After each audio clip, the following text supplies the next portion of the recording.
Hello, everyone, my dear brothers and sisters. Listen close now. I don't come to you with soft whispers or gentle lullabies. No, I come with the weight of truth wrapped in the warmth of love. Because life, all this life, is too short to carry the burden of hatred, but too long to let the lesson slip away.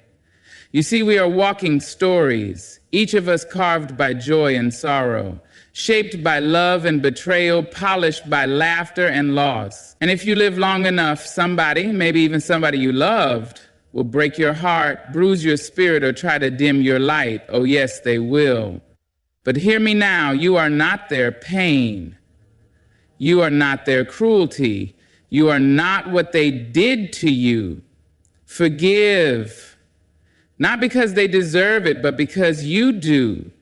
Let that bitterness roll off your shoulders. Let that anger melt from your bones, because resentment is a heavy load, and you, my dear, were meant to rise. My dear ones, hear me when I say this.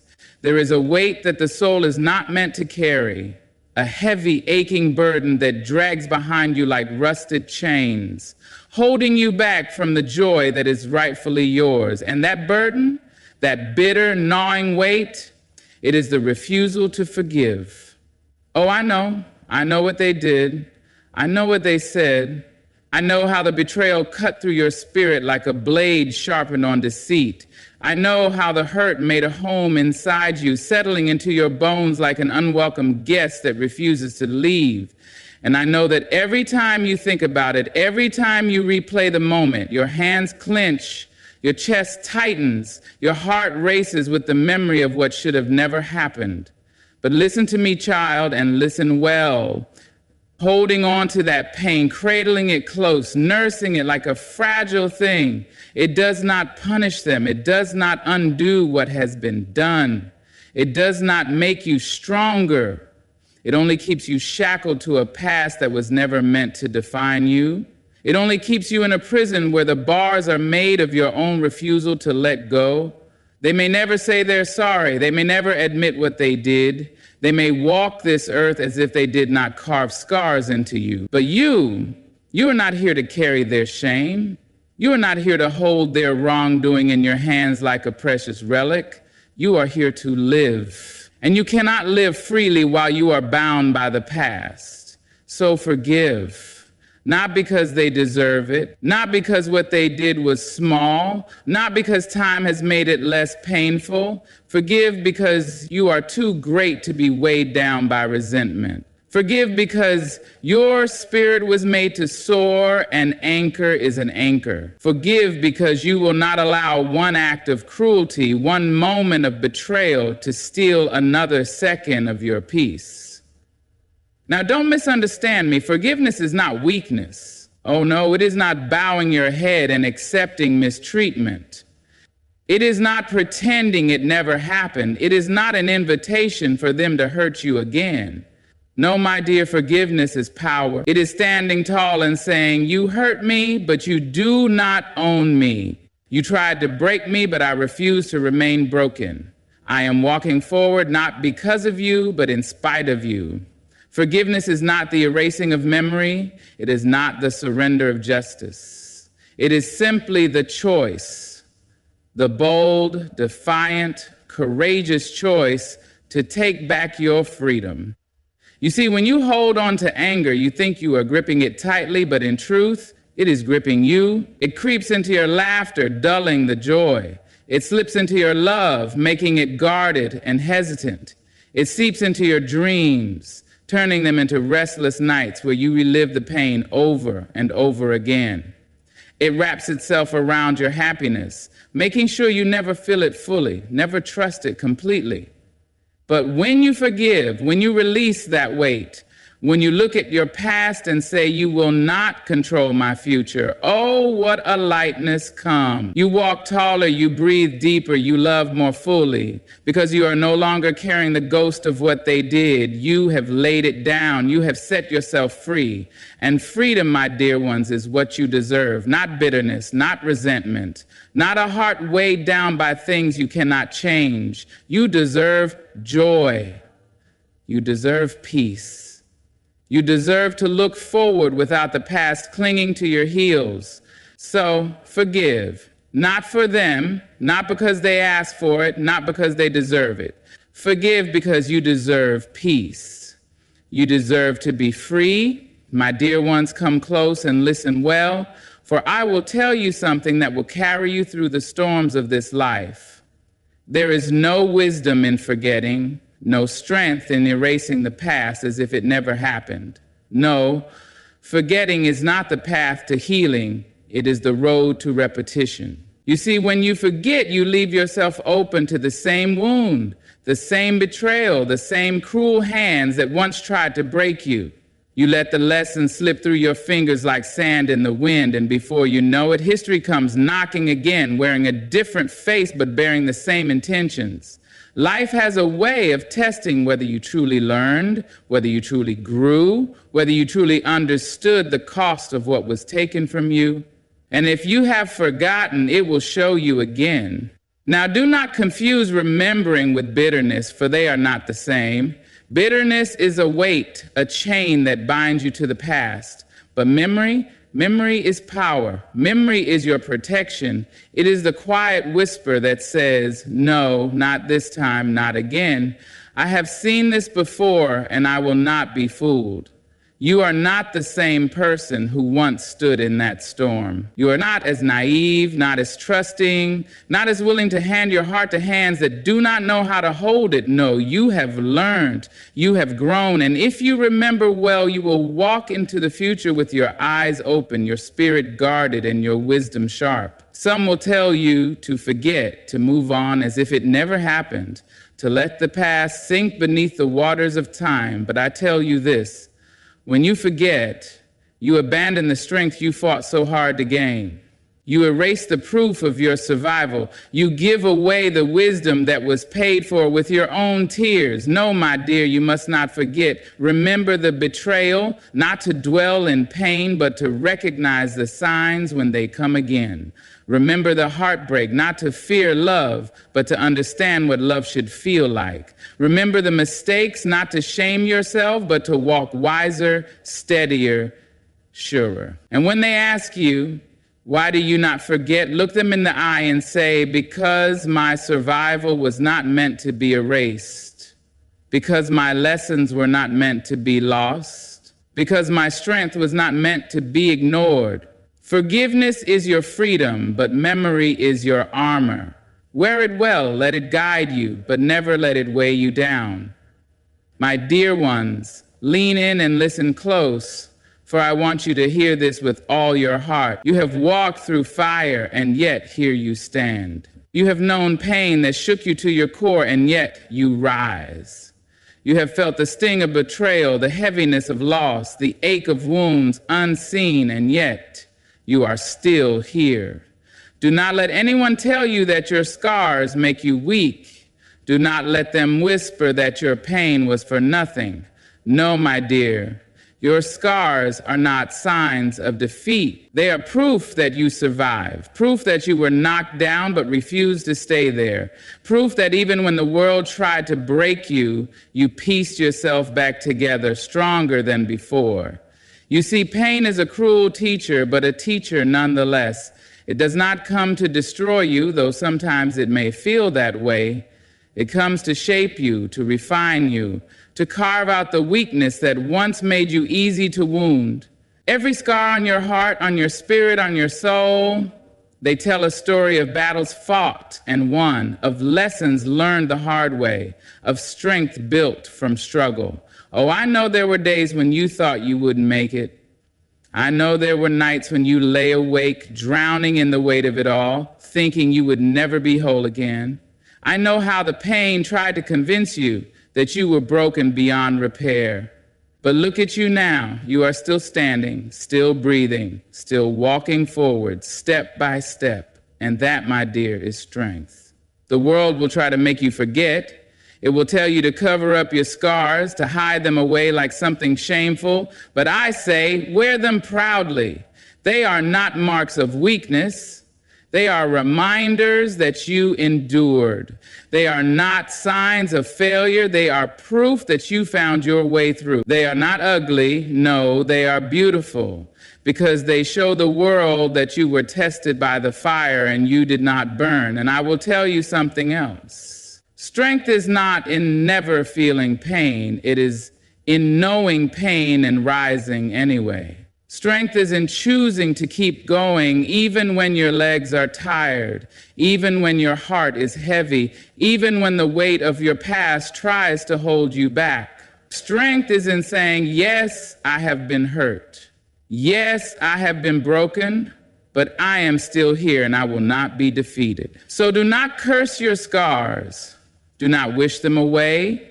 Do not regret the lessons they taught you. Instead, let them remind you of who you are, someone who has faced the storm and come out standing, someone who has been shaped by struggle but not defined by it, someone who knows that pain may come but it will never have the last word. And when they ask you how you keep moving forward, how you keep loving, how you keep shining despite everything you've been through, you tell them, my strength comes from my scars. My power comes from my past. My pain did not destroy me.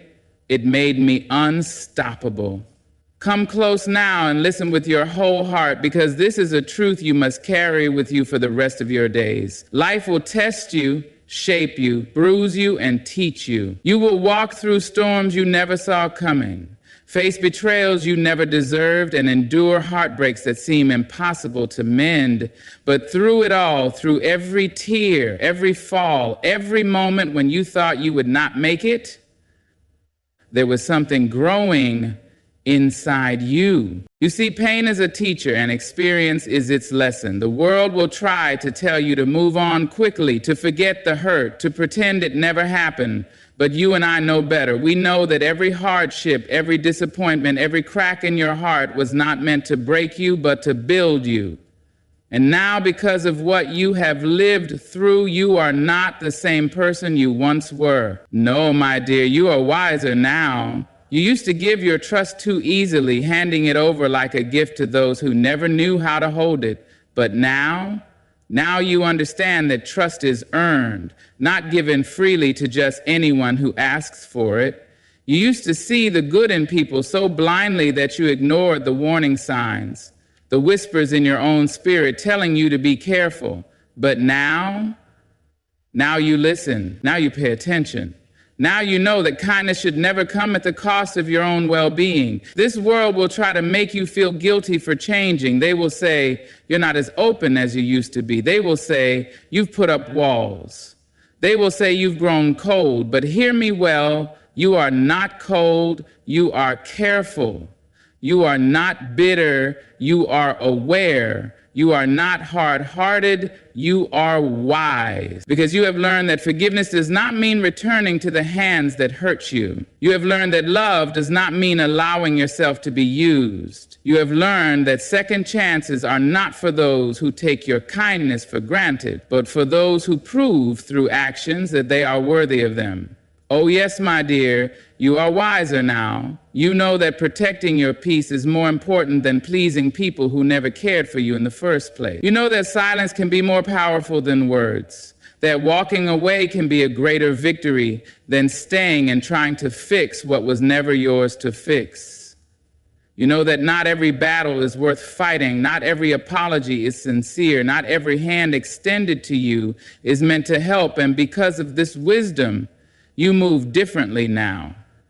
You do not entertain what drains you. You do not engage in battles that serve no purpose. You do not beg for love, for respect, for basic decency, because you have learned that those things should never have to be begged for. You walk with your head held high, your spirit intact, and your heart guarded. Not because you are afraid, but because you finally understand your worth. And when they ask you, why have you changed? You tell them, because I have lived and I have learned.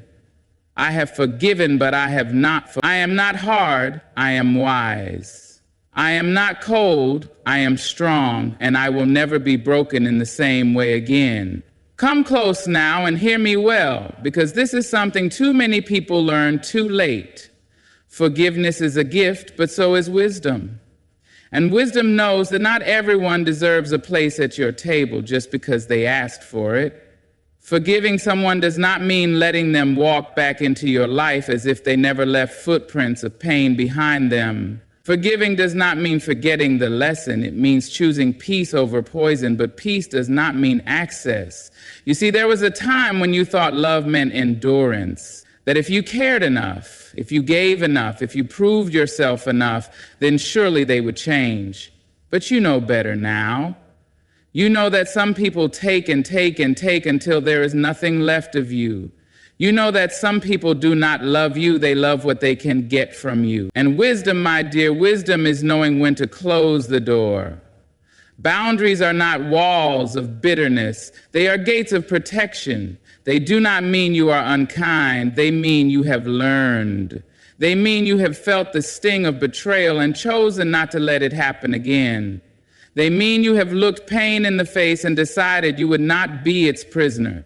Because you are not weak, you are not desperate. You are not someone who will allow the same wound to be cut open time and time again. Once upon a time, you thought giving people another chance meant proving your love, that staying no matter how much it hurt was what it meant to be loyal, but you are wiser now. You understand that love without respect is not love at all, that loyalty to the wrong people will break you faster than any enemy ever could, that protecting your heart is not selfish. It is necessary.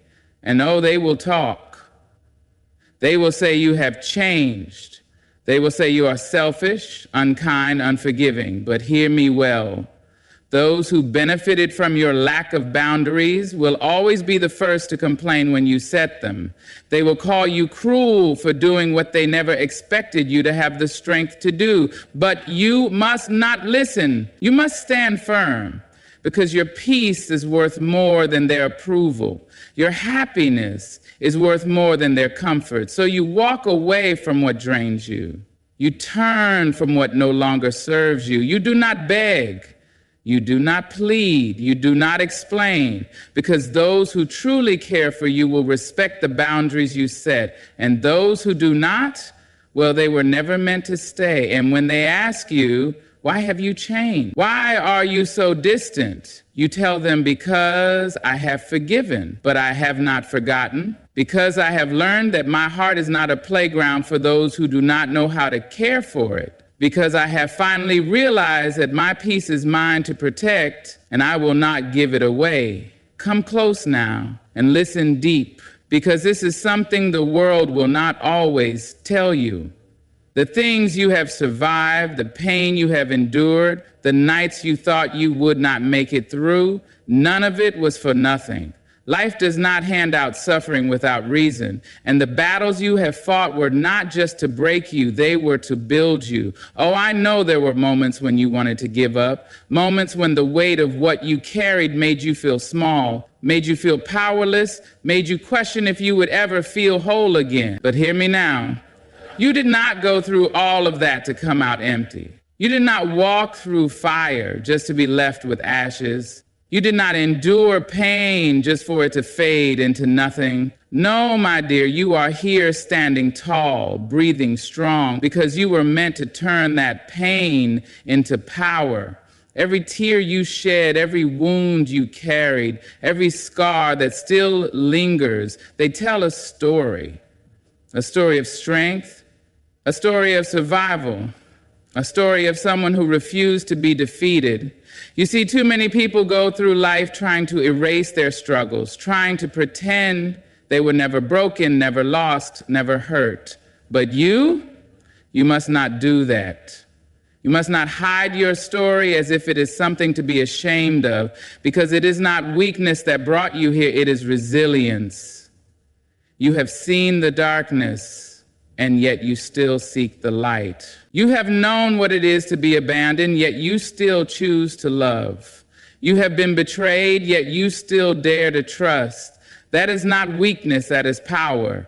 That is the kind of strength that cannot be taught, only earned. And listen to me. Your story is not just for you.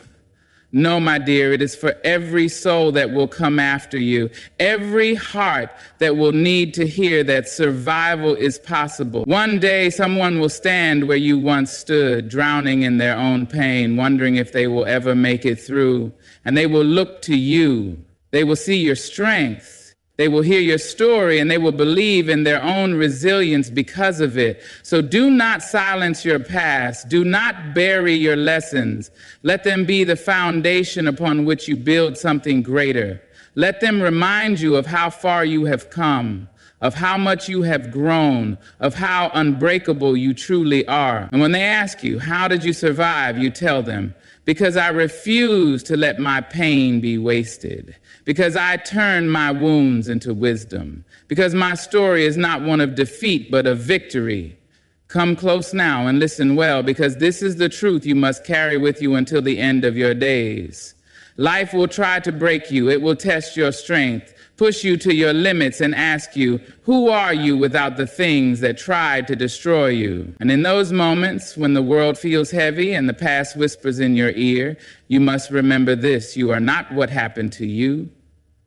You are what you choose to become. Yes, you have been hurt. Yes, you have seen betrayal, felt the sting of broken trust, and carried wounds that no one else could see. Yes, you have walked through fire, and at times you thought the flames would consume you. But hear me now. You did not come this far just to be a victim of your past. You did not survive all that just to carry the weight of it forever. You see, some people spend their whole lives trapped in the pain of yesterday. They wear their wounds like chains, never realizing they hold the key to their own freedom. But not you. No, you must not be one of them.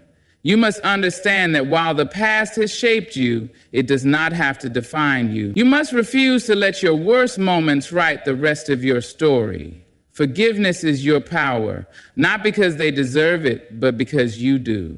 Because holding on to anger is like drinking poison and expecting the other person to suffer. Because carrying the weight of resentment only keeps you bound to the ones who hurt you. You must not let them have that power. You must not let them live in your mind, in your heart, in your spirit, long after they are gone. But listen to me carefully. Moving on does not mean forgetting. No, you will remember. You will remember the lesson. Remember the warning signs. Remember the price you paid to learn what you now know. But you will not stay in that place of pain. You will not let it rob you of your joy, of your future, of the love and light that still belong to you.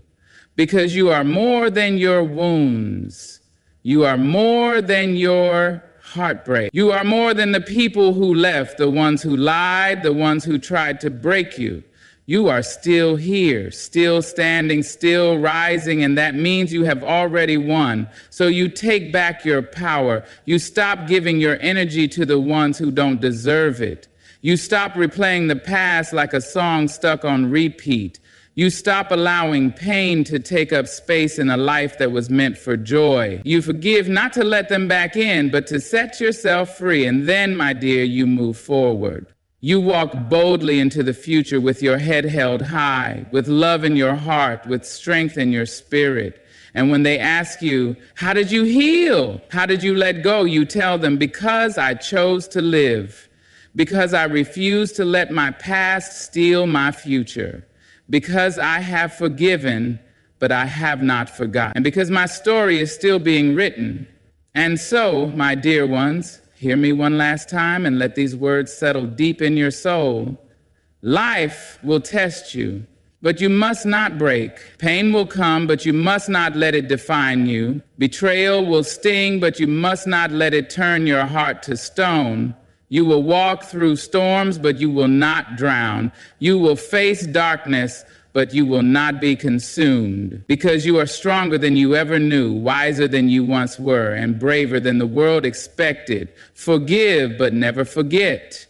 Let the past teach you, but never let it chain you. Wear your scars as proof of your survival, not as reminders of your suffering. Protect your peace, guard your heart, and never again allow anyone to make you question your worth. You are not a victim of your past. You are the author of your future.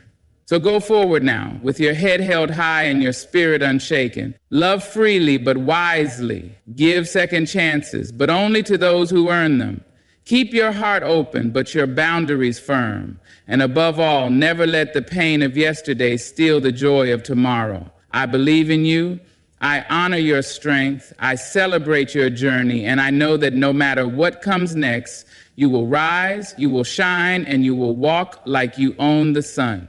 Good luck and thank you. Ladies and gentlemen, there is a weight that many of us carry, a burden so heavy it bends our backs and breaks our spirits. It is the weight of unforgiveness. We hold on to old wounds, gripping them like they are precious treasures, when in truth they are chains. Forgiveness is not about saying what was done to us was right. It is not an excuse for harm. No. Forgiveness is a gift we give ourselves. It is the moment we decide that we will no longer be prisoners of pain. Healing begins when we release the grip of anger. It does not happen all at once, nor does it come easy. But when we choose to heal, we invite light into the darkest parts of our souls. We allow love to guide us, and in that love we find freedom. Some may say, but they do not deserve my forgiveness. And perhaps they don't, but forgiveness is not about them. It is about you. It is about choosing peace over bitterness, strength over resentment. There is power in letting go, power in choosing to rise instead of remaining rooted in the past. We are not what happened to us. We are what we choose to become. Forgiveness is often misunderstood. Some believe it is an act of weakness, a way of excusing the pain others have caused us. But true forgiveness is not about surrendering to hurt. It is about reclaiming our power. It is about deciding that we will no longer allow anger, resentment, or sorrow to control our hearts and dictate our lives. When we hold on to unforgiveness, we are the ones who suffer. It is like drinking poison and expecting the other person to feel the pain. Bitterness takes root deep within us, stealing our joy, clouding our minds, and chaining us to the very thing that hurt us. We replay the moments of betrayal, disappointment, or loss over and over, allowing them to live in us long after the event has passed. But forgiveness, true, deep, soul-cleansing forgiveness, sets us free. It does not erase the past, nor does it deny the hurt. Instead, it releases us from the grip of pain. It is an act of courage, a declaration that we will no longer be defined by what was done to us, but by how we choose to rise above it.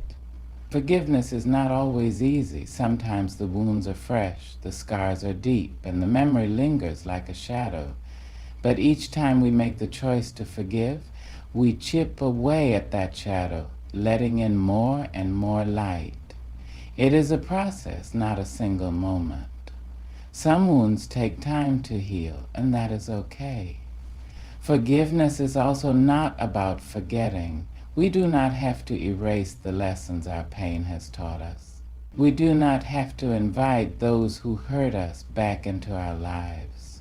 Forgiveness is not about them, it is about us. It is about choosing to live in peace rather than in the prison of the past. And when we forgive, something beautiful happens. Our hearts become lighter. Our burdens grow smaller. We open ourselves to joy, to love, and to the possibility of a future free from the weight of yesterday's sorrows. So let us embrace the power of forgiveness, not because those who hurt us deserve it, but because we deserve peace. Let us choose healing over bitterness, strength over resentment, and love over pain, because in forgiveness, we find our greatest freedom. Healing is not something that happens to us. It is something we choose, something we nurture, something we allow to grow within us. Many of us go through life waiting for an apology that may never come, hoping that time alone will ease our pain. But true healing is not about waiting for someone else to make things right. It is about making the decision to heal, even when the scars remain, even when the past still lingers in our minds. Healing is deeply personal. No one else can do it for us. People may offer support, encouragement, and love, but at the end of the day, we must be willing to look within and do the work ourselves. It starts with acknowledging our pain, recognizing the hurt, and allowing ourselves to feel it fully. There is no shame in being wounded. Life wounds all of us in different ways, but the power to move forward lies in our hands. Often we believe that healing comes from outside sources, a change in circumstances, a new relationship, or even time itself. But healing is an inside job. We must decide that we will no longer allow our past to define our present. We must choose to release the weight of resentment, self-doubt, and guilt. Healing does not mean that the pain never existed.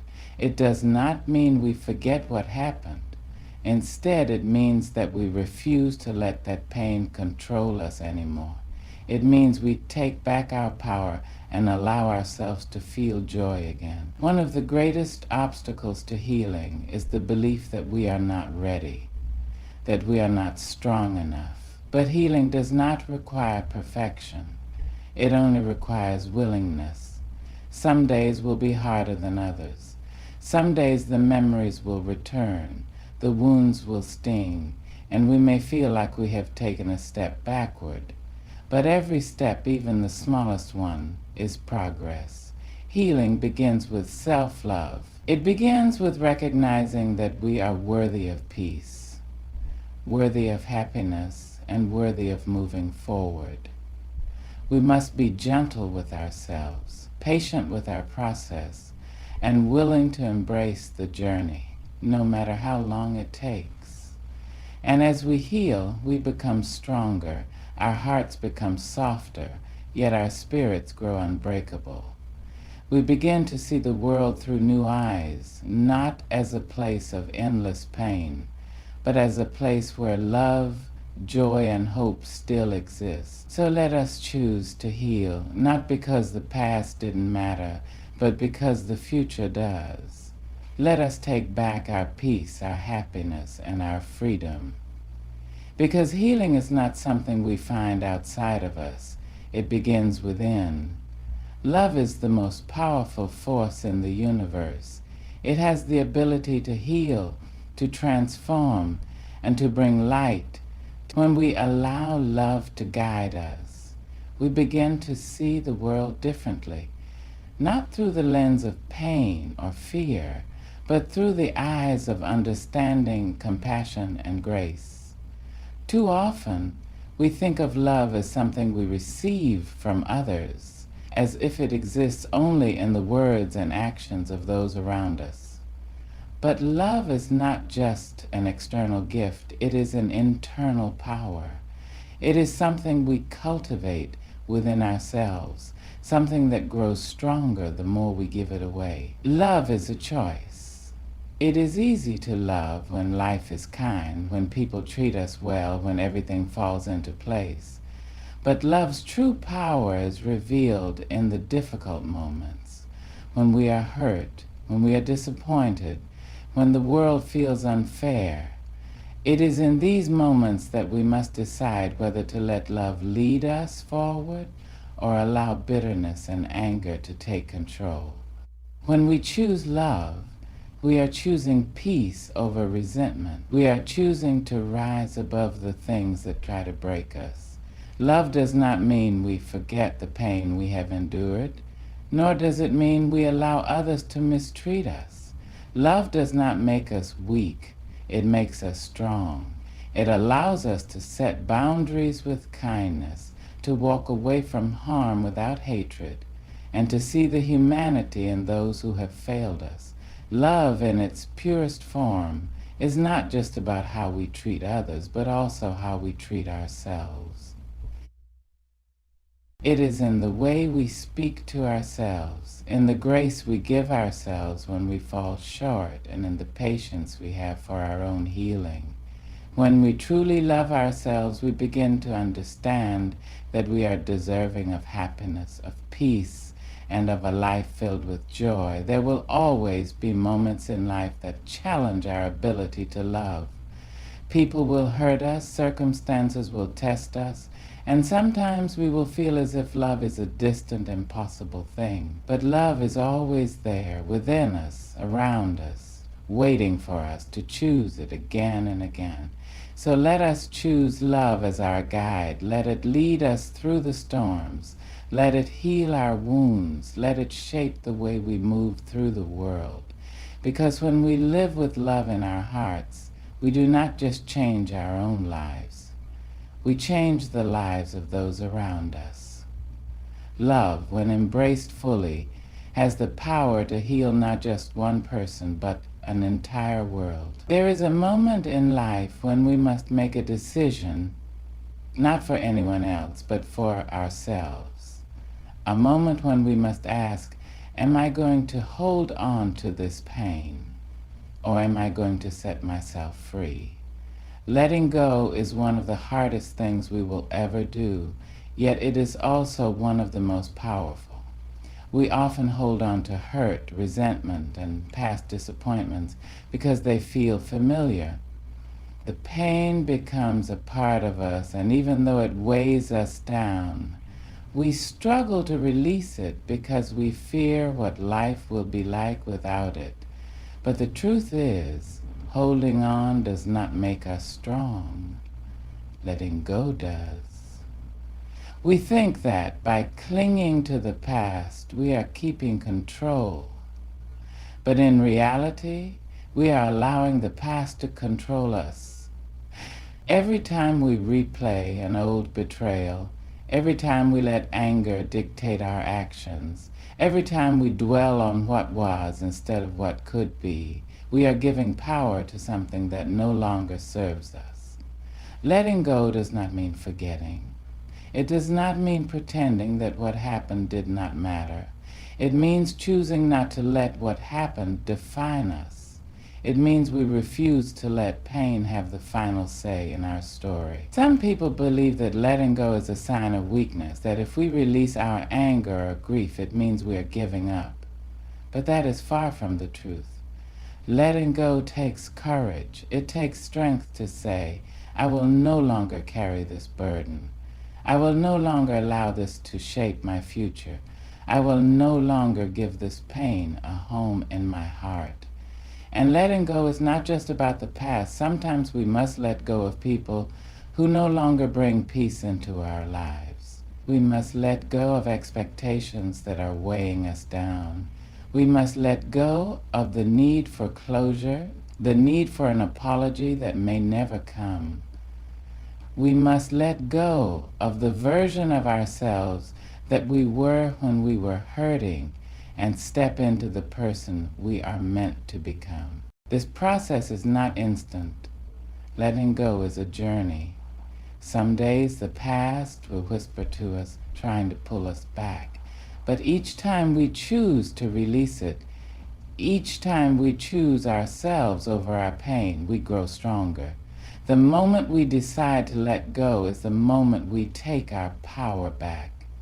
We no longer live in yesterday's shadows, but in today's light. We free ourselves to experience joy, to embrace new possibilities, to welcome the future with open arms. So let us find the strength to let go, not because the past was insignificant, but because our future is worth more. Let us release what no longer serves us so that we can step forward, unburdened and free. Pain is a universal experience. It does not ask for permission before it enters our lives, and it does not discriminate. We all carry wounds. some visible, some hidden, deep within our hearts. At times it feels as if pain is an immovable weight pressing down on our souls, making it difficult to breathe, to hope, to believe that joy is still possible. But pain, no matter how deep, does not have to define us. We are more than what has happened to us. We are more than the heartbreak, the betrayal, the disappointments. Within each of us is the strength to rise above the pain, to move beyond it, to reclaim the light that was never truly lost.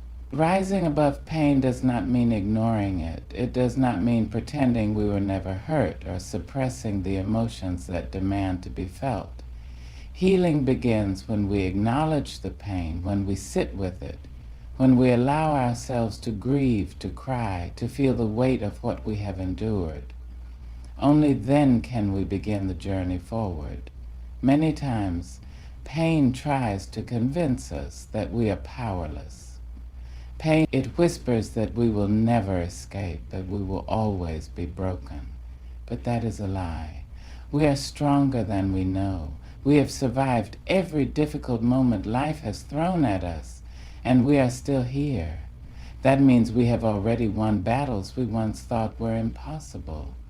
Rising above the pain requires a choice to no longer be trapped by the past, to no longer allow suffering to dictate our future.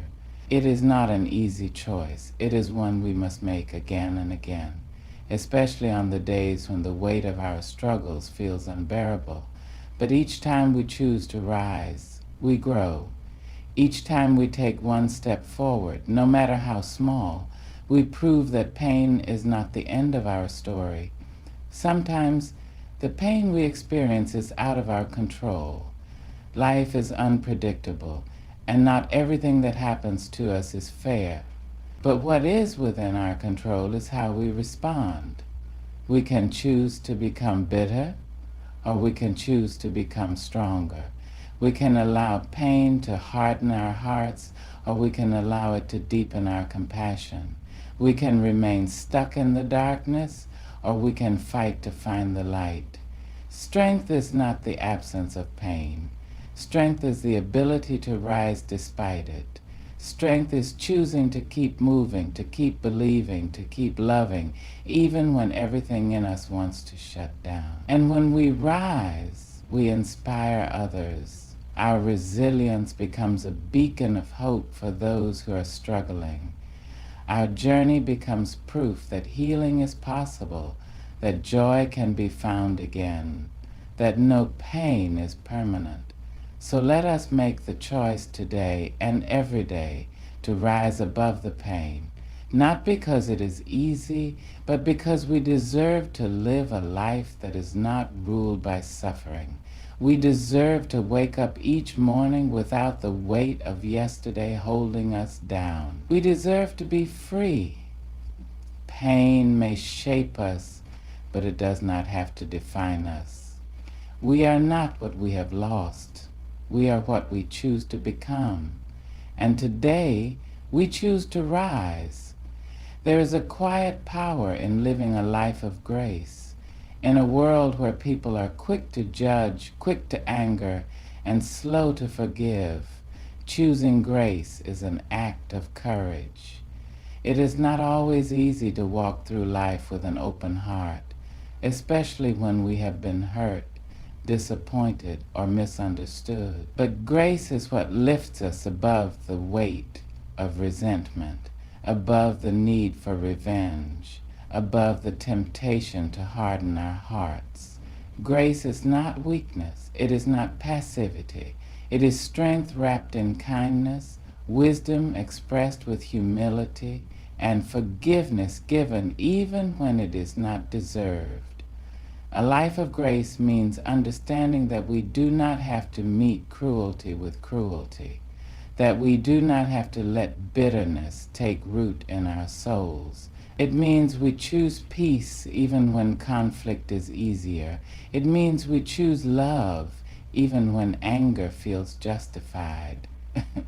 To live a life of grace, we must first learn to extend grace to ourselves.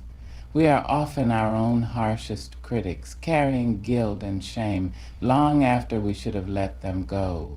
But grace reminds us that we are human, that we will make mistakes, that we will stumble. It teaches us to forgive ourselves, to learn from our failures instead of letting them define us. When we embrace grace within, we become more capable of extending it to others. Grace does not mean allowing people to take advantage of us. It does not mean tolerating mistreatment or remaining silent in the face of injustice.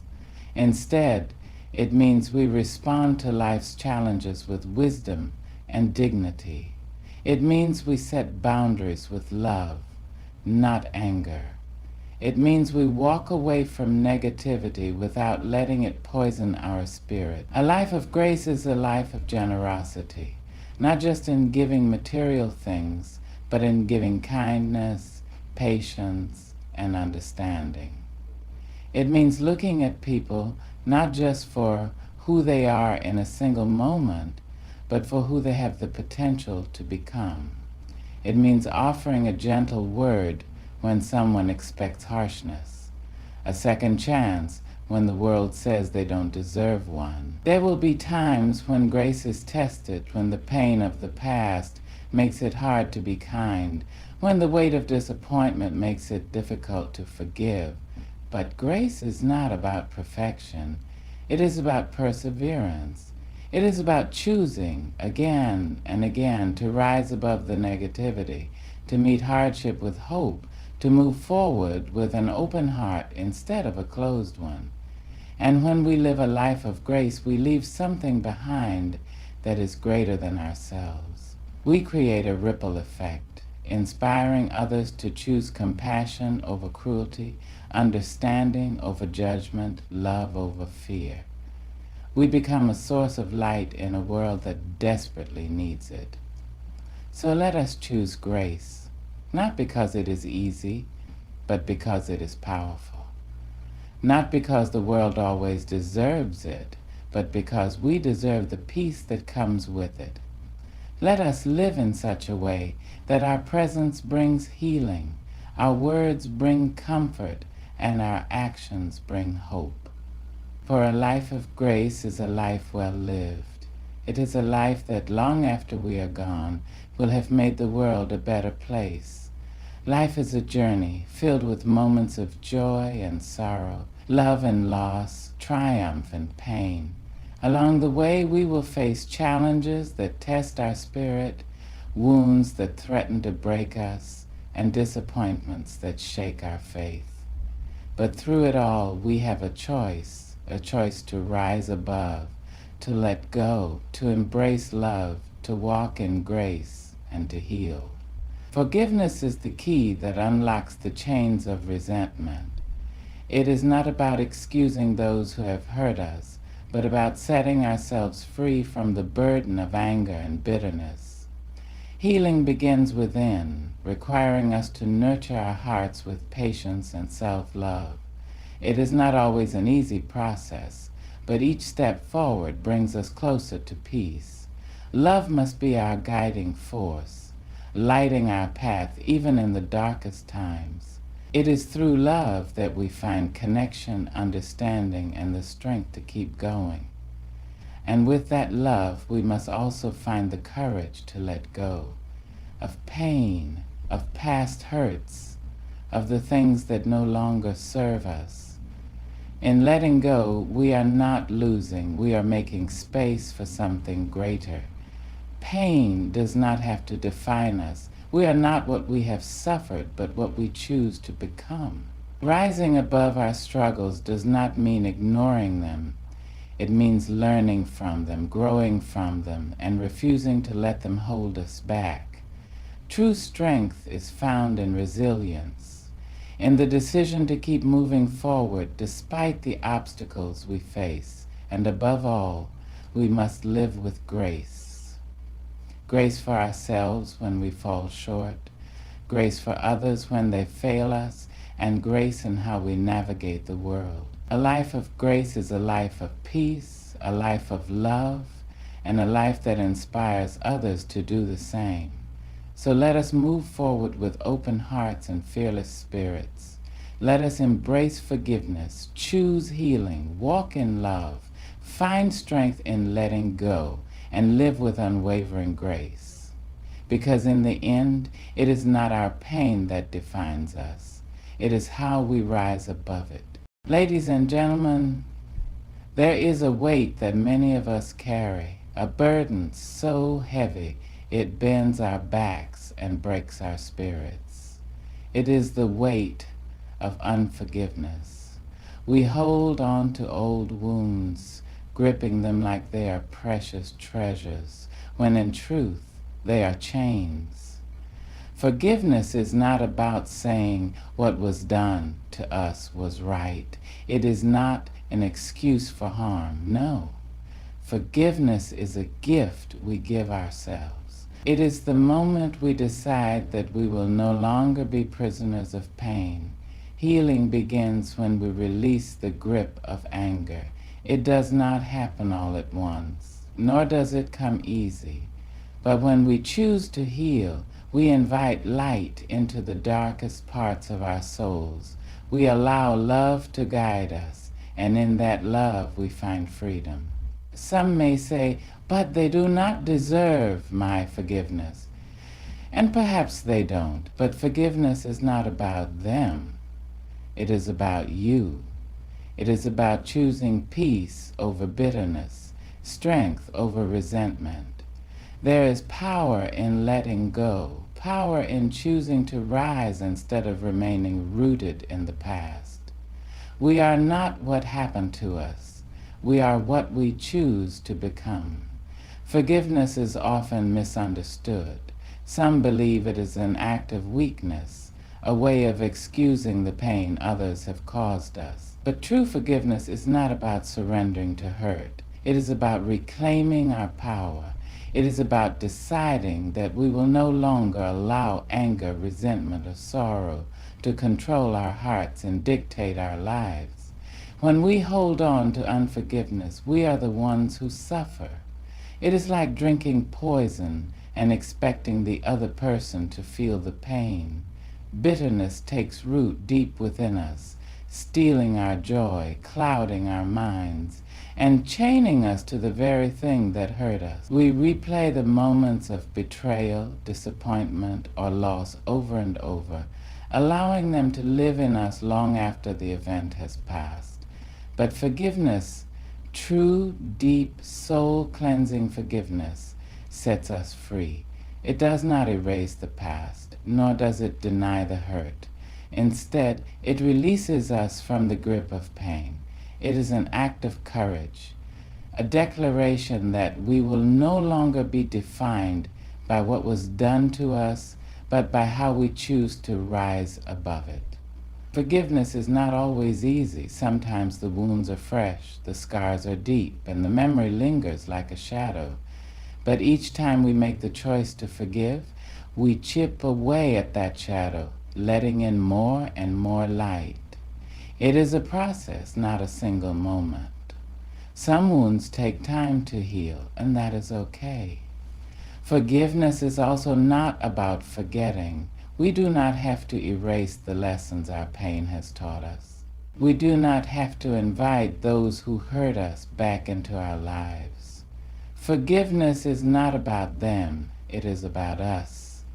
It is about choosing to live in peace rather than in the prison of the past. And when we forgive, something beautiful happens. Our hearts become lighter. Our burdens grow smaller.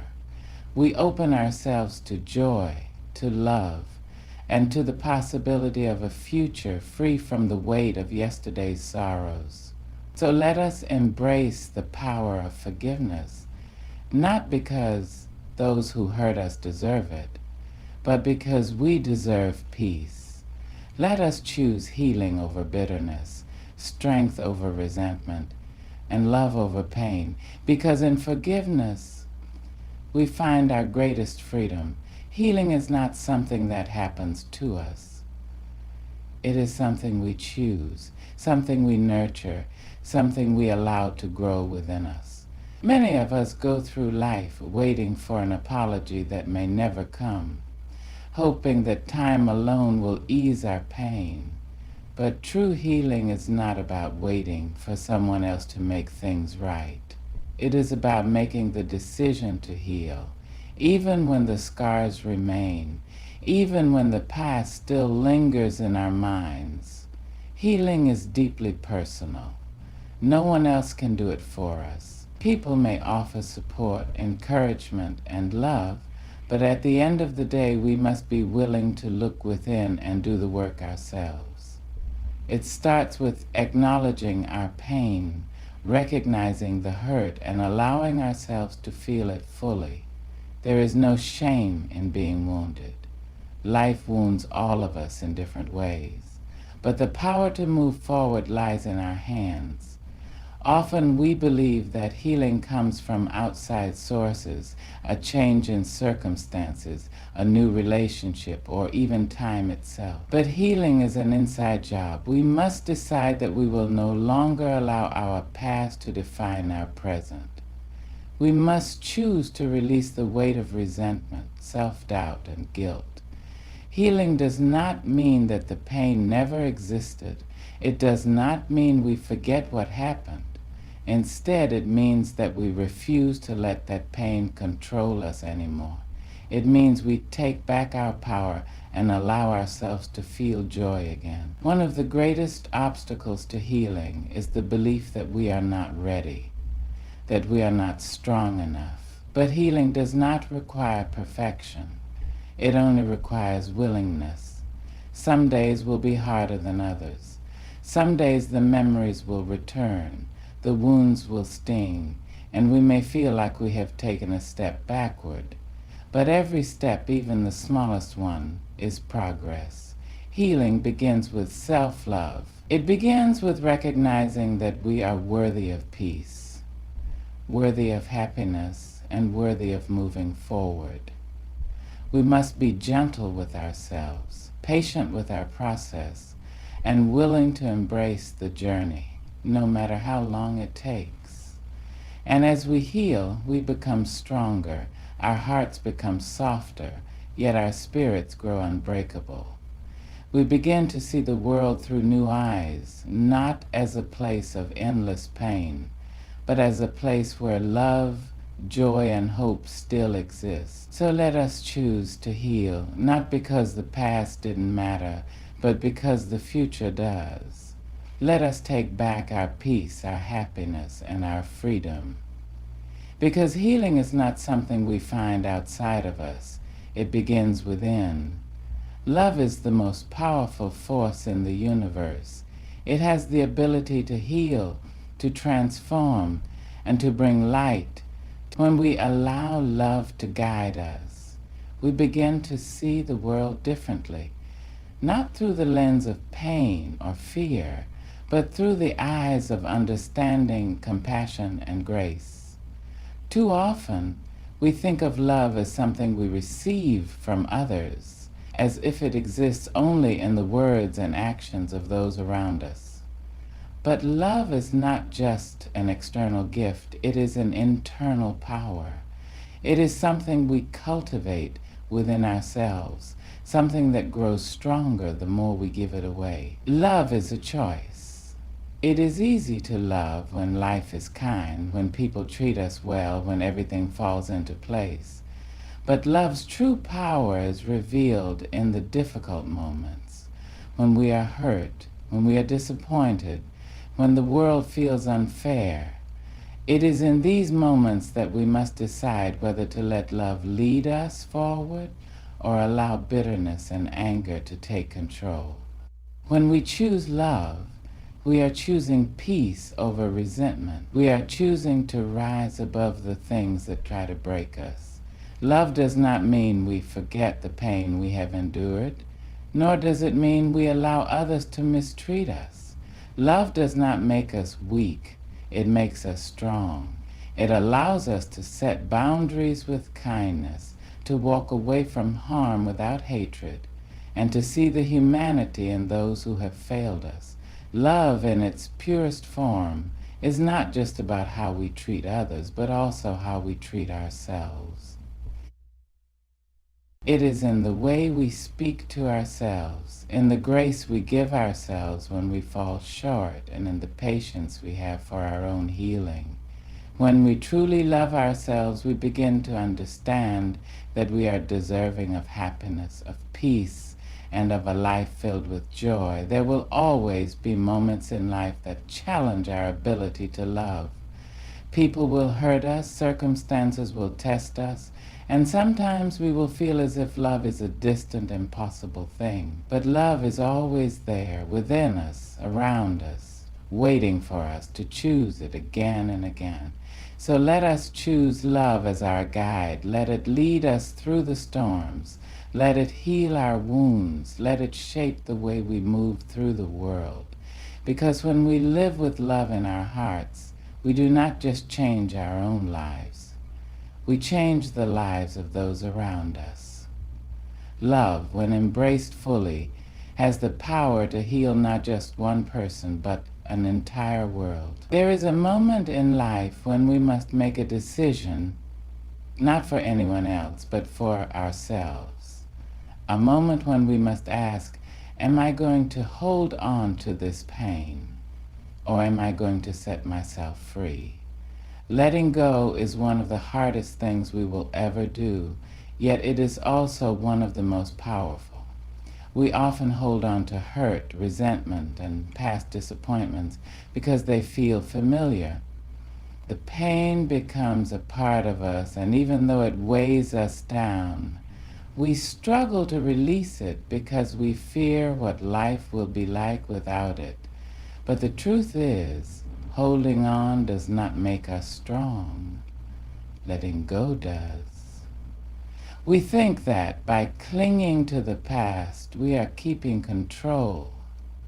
But in reality, we are allowing the past to control us. Every time we replay an old betrayal, every time we let anger dictate our actions, every time we dwell on what was instead of what could be, we are giving power to something that no longer serves us. Letting go does not mean forgetting. It does not mean pretending that what happened did not matter. It means choosing not to let what happened define us. It means we refuse to let pain have the final say in our story. Some people believe that letting go is a sign of weakness, that if we release our anger or grief, it means we are giving up. But that is far from the truth. Letting go takes courage. It takes strength to say, I will no longer carry this burden. I will no longer allow this to shape my future. I will no longer give this pain a home in my heart. And letting go is not just about the past. Sometimes we must let go of people who no longer bring peace into our lives. We must let go of expectations that are weighing us down.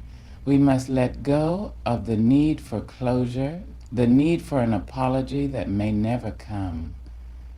We must let go of the version of ourselves that we were when we were hurting and step into the person we are meant to become. This process is not instant.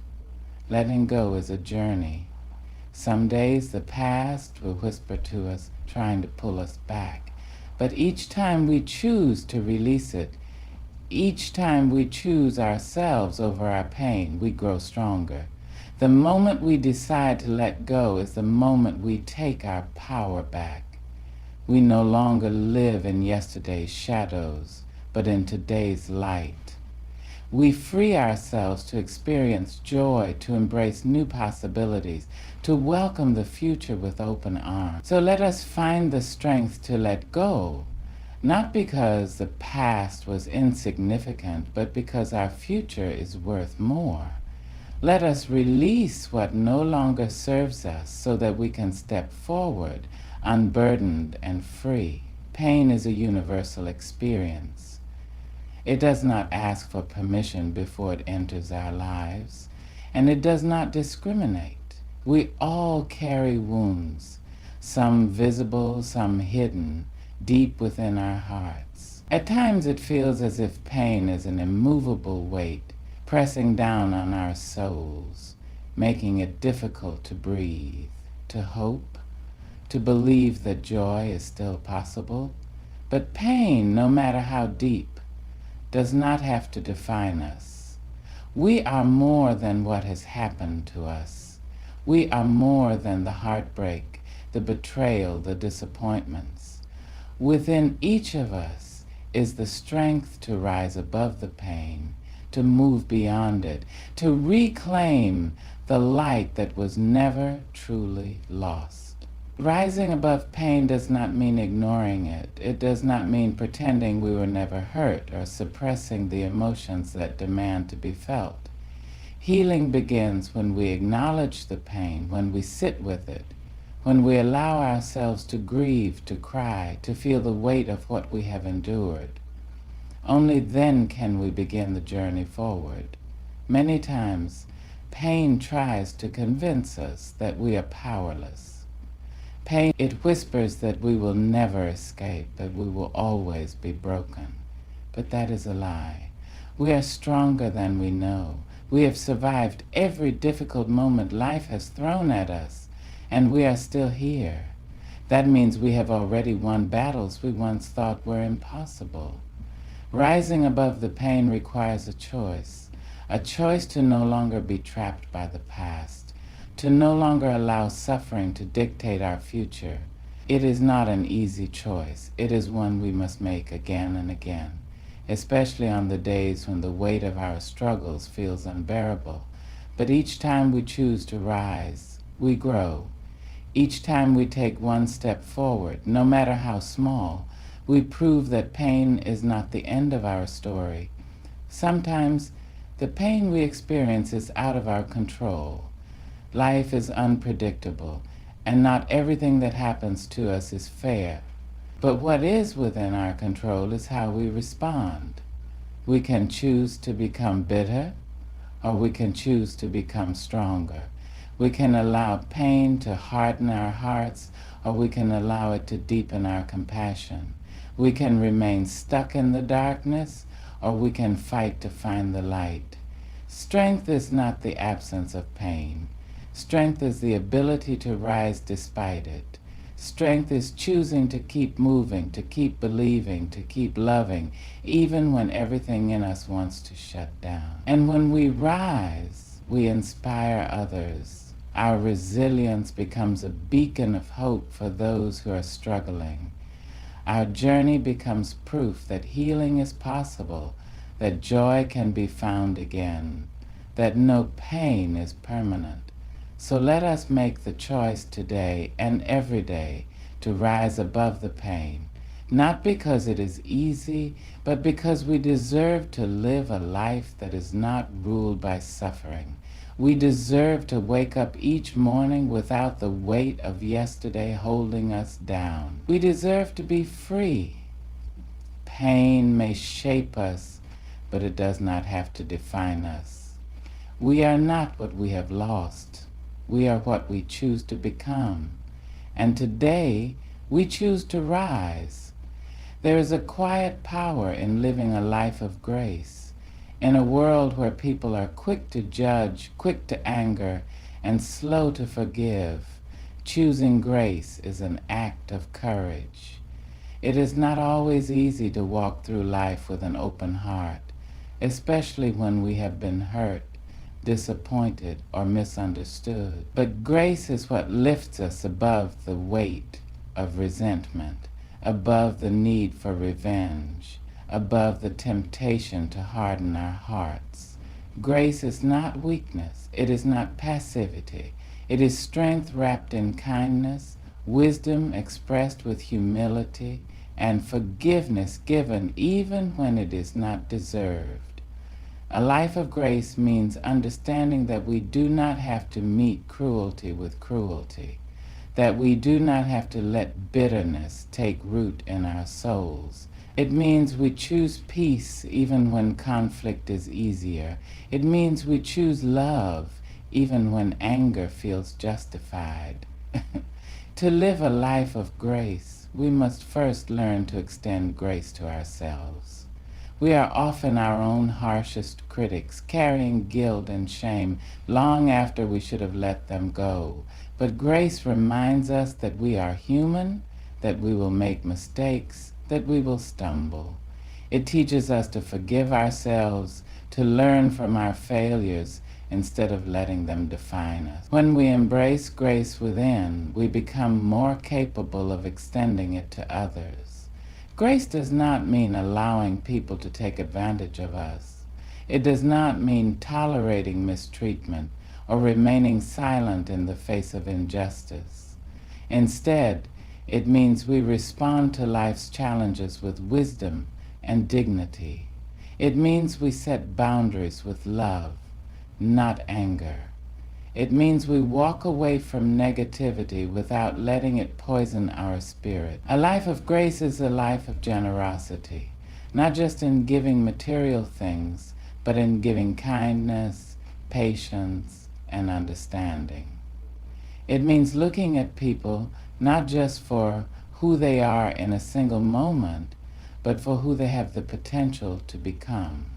It means offering a gentle word when someone expects harshness, a second chance when the world says they don't deserve one. There will be times when grace is tested, when the pain of the past makes it hard to be kind, when the weight of disappointment makes it difficult to forgive.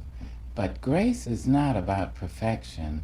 It is about perseverance. It is about choosing again and again to rise above the negativity, to meet hardship with hope, to move forward with an open heart instead of a closed one. And when we live a life of grace, we leave something behind that is greater than ourselves. We create a ripple effect, inspiring others to choose compassion over cruelty, understanding over judgment, love over fear. We become a source of light in a world that desperately needs it. So let us choose grace, not because it is easy, but because it is powerful. Not because the world always deserves it, but because we deserve the peace that comes with it. Let us live in such a way that our presence brings healing, our words bring comfort, and our actions bring hope. For a life of grace is a life well lived. It is a life that long after we are gone will have made the world a better place. Life is a journey filled with moments of joy and sorrow, love and loss, triumph and pain. Along the way we will face challenges that test our spirit, wounds that threaten to break us, and disappointments that shake our faith. But through it all we have a choice to rise above, to let go, to embrace love, to walk in grace, and to heal. Forgiveness is the key that unlocks the chains of resentment. It is not about excusing those who have hurt us, but about setting ourselves free from the burden of anger and bitterness. Healing begins within, requiring us to nurture our hearts with patience and self-love. It is not always an easy process, but each step forward brings us closer to peace. Love must be our guiding force, lighting our path even in the darkest times.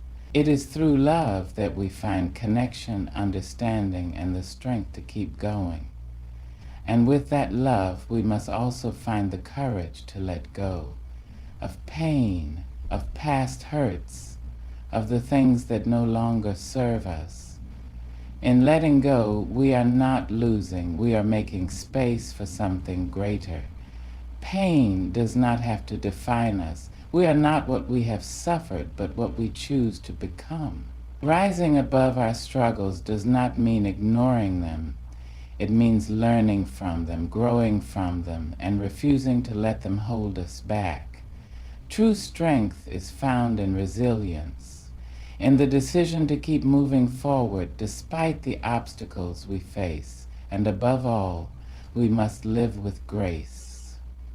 Grace for ourselves when we fall short, grace for others when they fail us, and grace in how we navigate the world. A life of grace is a life of peace, a life of love, and a life that inspires others to do the same.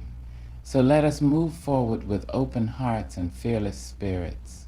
Let us embrace forgiveness, choose healing, walk in love, find strength in letting go, and live with unwavering grace.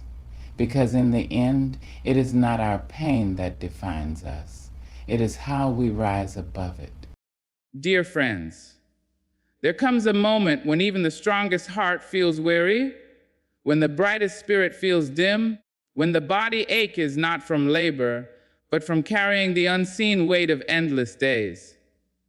That moment is not a sign of weakness, it is a call to pause, a call to breathe, a call to turn toward balance before life slips into nothing more than survival.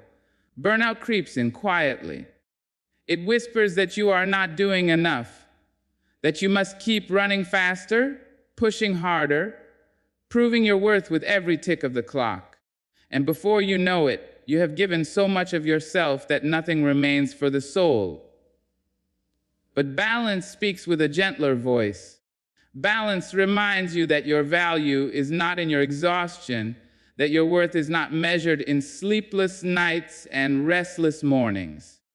Balance insists that you are not a machine, you are a living spirit who deserves rest, joy, laughter, and peace.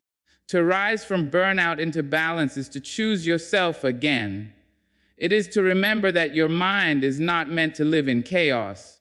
Your body is not meant to run without pause. Your spirit is not meant to be forgotten in the chase for what the world calls success. True success is not found in how much you can endure, but in how deeply you can live. It is found in knowing when to walk away, when to sit quietly with your own breath, when to listen to the music of silence. Balance does not arrive in one day. It comes with small decisions, choosing to put the phone down when your mind is restless, choosing to step outside and let the wind touch your face, choosing to eat slowly, to smile freely, to laugh loudly, to speak kindly, choosing to say no when your heart is already tired, and yes when your soul knows it will be nourished. Every choice is a thread, and those threads woven together create a tapestry of a life well lived. There comes a time when the body aches in silence, when the mind feels like it is carrying stones, and the spirit quietly whispers that it is tired. So often we ignore these whispers, convincing ourselves that exhaustion is simply part of the path to success. We wear our fatigue as if it were proof of our worth, believing that sleepless nights and weary mornings make us stronger, more dedicated, more deserving. Yet the truth stands tall and unshaken. Exhaustion is not a badge of honor. It is not something to display with pride. It is a signal, a tender call from within, urging us to pause and restore what has been drained. When we learn to listen to that signal, we begin to see burnout differently. It is not a weakness, not a sign of failure, but a message written by the body and spirit together. It tells us that we have stretched too far without breathing, that we have poured out without refilling, that we have given away the very energy that sustains our being. If we ignore it, the message grows louder until it shakes our foundation. But if we honor it, if we step back, if we rest, we discover that restoration is not wasted time, but sacred time. It is the soil in which strength grows anew. Think about the seasons. Even the trees know when to let go of their leaves, when to stand bare against the wind, when to rest so that spring can come again. If nature itself is designed to pause and renew, why should we believe we are any different? We are not machines built for endless motion. We are living beings with minds that need stillness, bodies that need care, and souls that need peace. Exhaustion is not the proof that we are strong. Balance is. For only in balance can strength endure. It takes courage to admit that you are tired. It takes wisdom to recognize that you cannot keep pouring from an empty cup. Many will applaud your long hours, your unbroken grind, your constant presence. But applause fades when health is lost, when joy is stolen, when spirit is broken. What remains is the truth: the world needs you whole, not half alive. Your family, your friends, your purpose, even your dreams, they all need you present, not just existing in exhaustion, but alive in balance. Rest does not take away your ambition, it protects it. Rest does not weaken your journey, it strengthens it. Every pause you take is like the breath between words in a powerful poem. Without that breath, the words lose their rhythm and the beauty fades. In the same way, without rest, the rhythm of your life loses its music. The pause is not the end of the song, it is the place where the notes gather strength to rise again. We must stop glorifying exhaustion as though it makes us more valuable. What makes you valuable is not how much you can endure, but how deeply you can live, how present you can be, how fully you can love, how brightly you can shine. Burnout steals all of that. Balance restores it. And balance begins the moment you stop mistaking exhaustion for strength and begin treating it as the signal it truly is. So if your spirit is whispering today that it is weary, listen. If your body is aching for stillness, listen. If your mind is restless with weight, listen. And when you listen, do not drown that voice in more noise. Answer it with gentleness. Give yourself permission to step back, to breathe, to rest. For exhaustion is not a badge of honor. It is the body's cry for balance, and balance is the place where your truest power returns. Balance is a word that sounds simple, yet it holds within it a truth that can change the way we live. For so long, we have been taught to chase productivity with unrelenting force, to keep climbing, to keep moving, to keep proving that we are worthy of the goals we carry. And when rest calls us, we silence it. We treat rest as weakness, as laziness, as something that pulls us away from our dreams. But balance is not about choosing one over the other. Balance begins when you can hold both rest and productivity together, when you can honor your need for stillness without guilt and embrace your drive to create without pressure. Too often we confuse exhaustion with dedication. We believe that if we push ourselves beyond our limits, it means we are serious about our ambitions. We force our bodies to run faster, our minds to think longer, and our hearts to carry burdens too heavy for their rhythm. But what kind of life is built on emptiness? What kind of success is earned by stripping away joy? Productivity without balance is a thief. It robs us of health, peace, and connection. Rest without guilt is the key that unlocks the cycle of burnout, because it tells the spirit that it is safe to heal.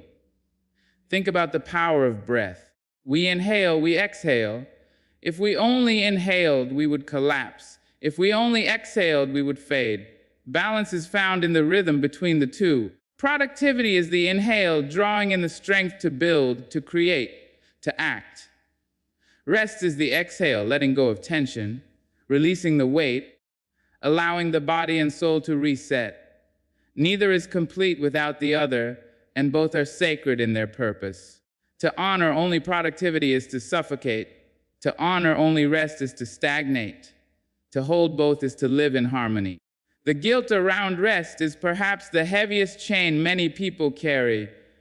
They feel that taking a pause is betraying their potential, that slowing down is losing ground. Yet the truth is the opposite. Slowing down is not losing ground. It is strengthening your foundation. A rested mind is sharper. A rested body is stronger. A rested spirit is more creative. Rest does not delay success. It prepares you for it. Without rest, the very work you are striving to achieve becomes clouded, fragmented, and fragile. With rest, that same work becomes powerful, intentional, and lasting. And let us not forget that balance is deeply personal. What feels like balance to one person may not be the same for another. For some, balance may mean an hour of quiet reflection each morning. For others, it may mean dedicating evenings to family, laughter, or solitude. The key is to listen to what your own life requires. to understand the rhythm of your own body and mind, and to honor it without apology. When you stop comparing your pace to others and start honoring your own, balance begins to take root. It is important to understand that balance is not perfection. It is not about splitting your time equally or mastering some flawless routine. It is about presence.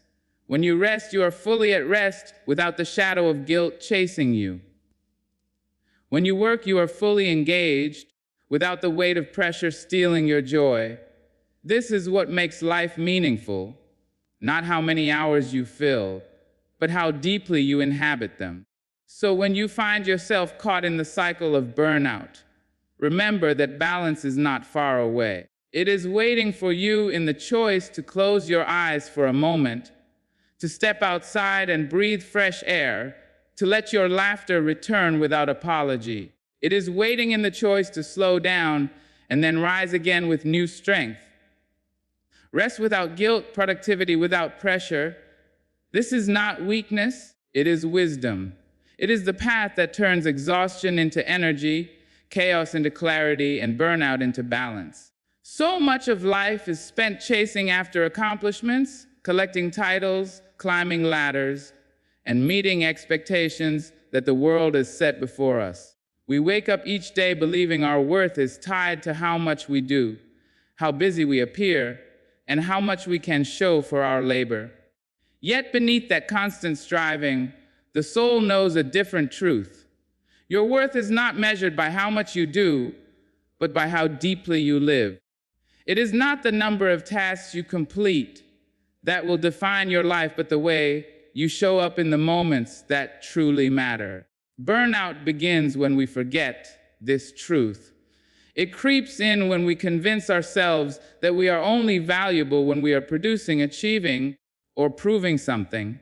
We look at our calendars filled with endless tasks and call it purpose. But in truth, it is often noise. A life of constant doing can quickly become a life of emptiness if we never pause to ask whether what we are doing is meaningful. Balance is found not in the quantity of our actions, but in the depth of our presence.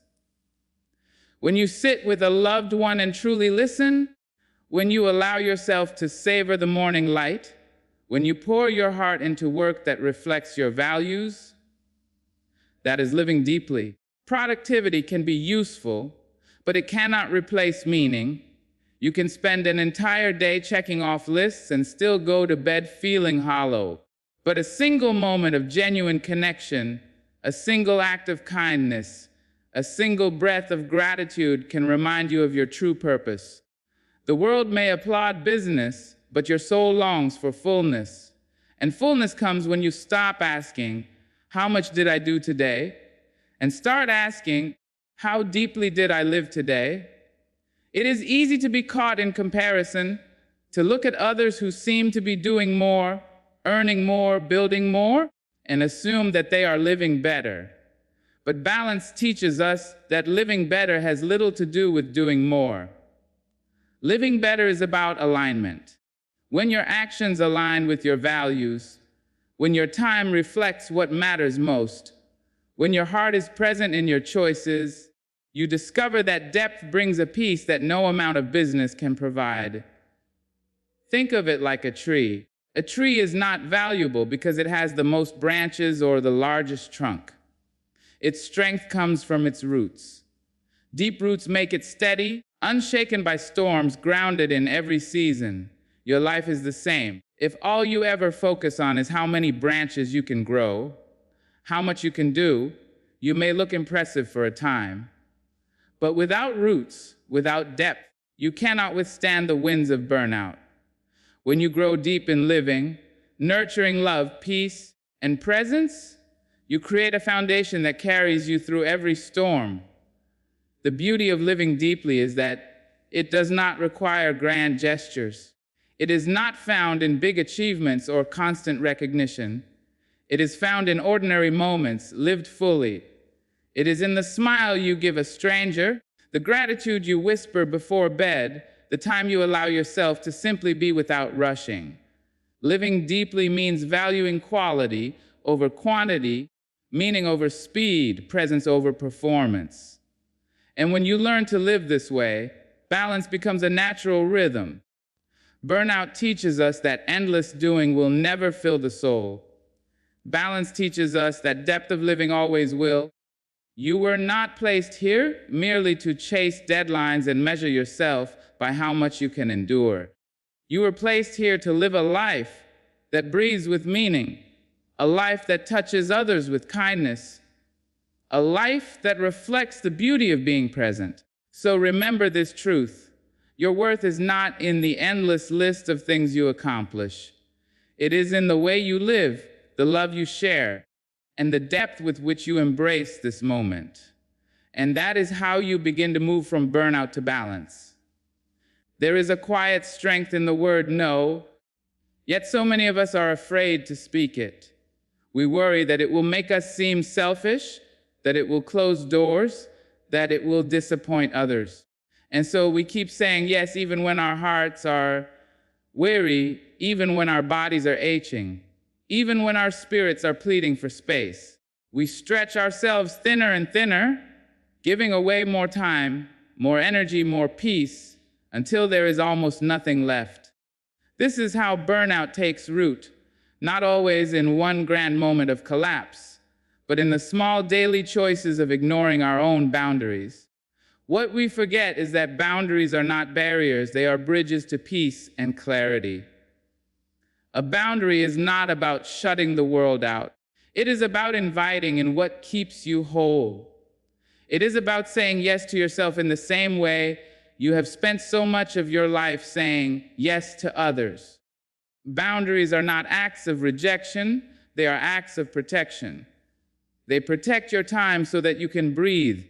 They protect your heart so that it is not trampled by demands that were never yours to carry. They protect your energy so that you can give from fullness instead of emptiness. Without them, life becomes a constant rush, a cycle of obligations that never ends. With them, life regains rhythm, space, and balance. We live in a world that often glorifies business. People celebrate those who work without pause, those who never seem to stop giving. But business without boundaries is not noble. It is dangerous. It leads to a life where you are constantly reacting to what others want from you instead of creating what you truly want for yourself. A life without boundaries may look full, but inside it feels hollow. Boundaries do not shrink your life, they expand it. They create room for clarity, for stillness, for joy. Think of a river. Without banks to guide it, the water spills everywhere, flooding the land, losing its direction. But when it flows between steady banks, it has power, it has purpose, it nourishes everything it touches. You are the same. Boundaries are the steady banks of your life. Without them, your energy is scattered and burnout follows. With them, your energy flows with focus, nourishing both yourself and those around you. It is not always easy to set boundaries, especially with those we love. We fear their disappointment.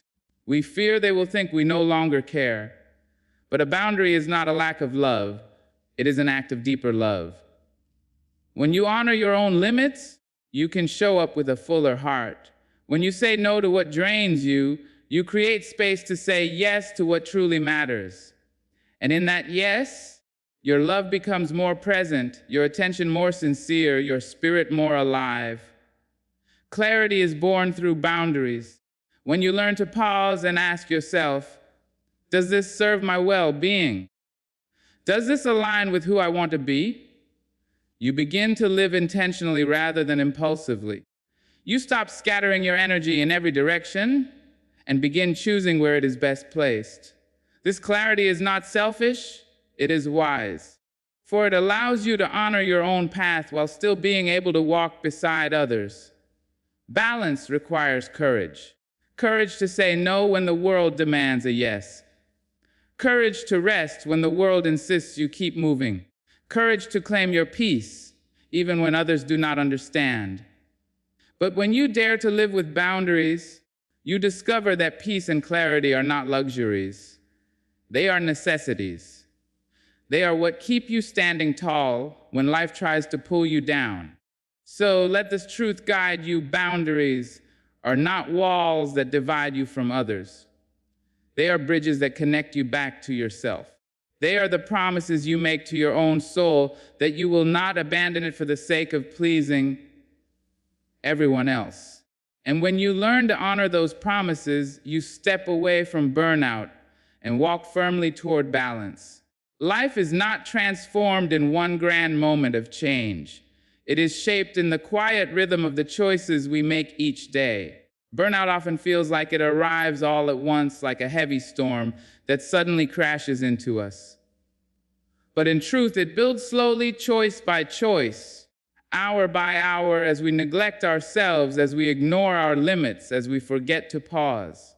And just as burnout is born through small decisions, balance is created in the same way.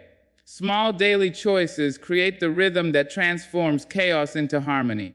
It is easy to believe that balance requires sweeping change, a complete shift in lifestyle, a grand transformation that feels impossible when we are already tired. But the truth is simpler. Balance does not demand perfection.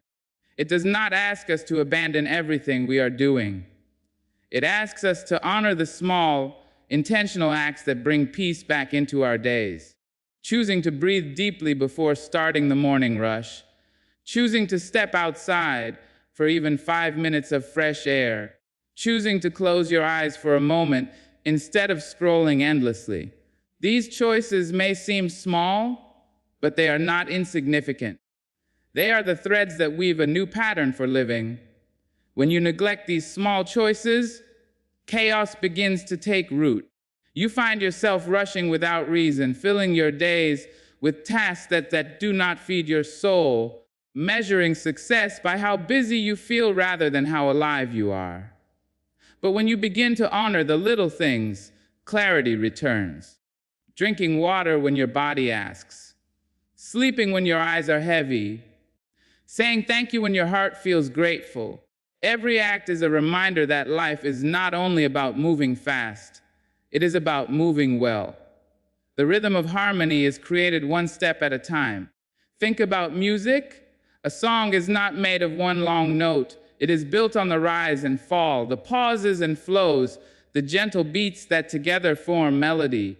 Your life is the same. If all you do is rush from one note to the next, never pausing, never allowing space, your song becomes noise. But when you add balance, small rests, gentle choices, the song becomes music again.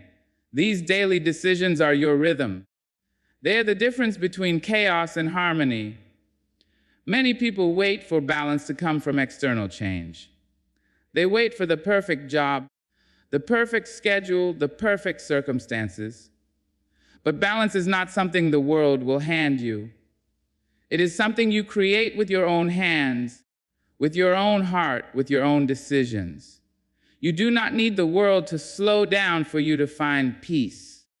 You only need to slow yourself down enough to choose differently.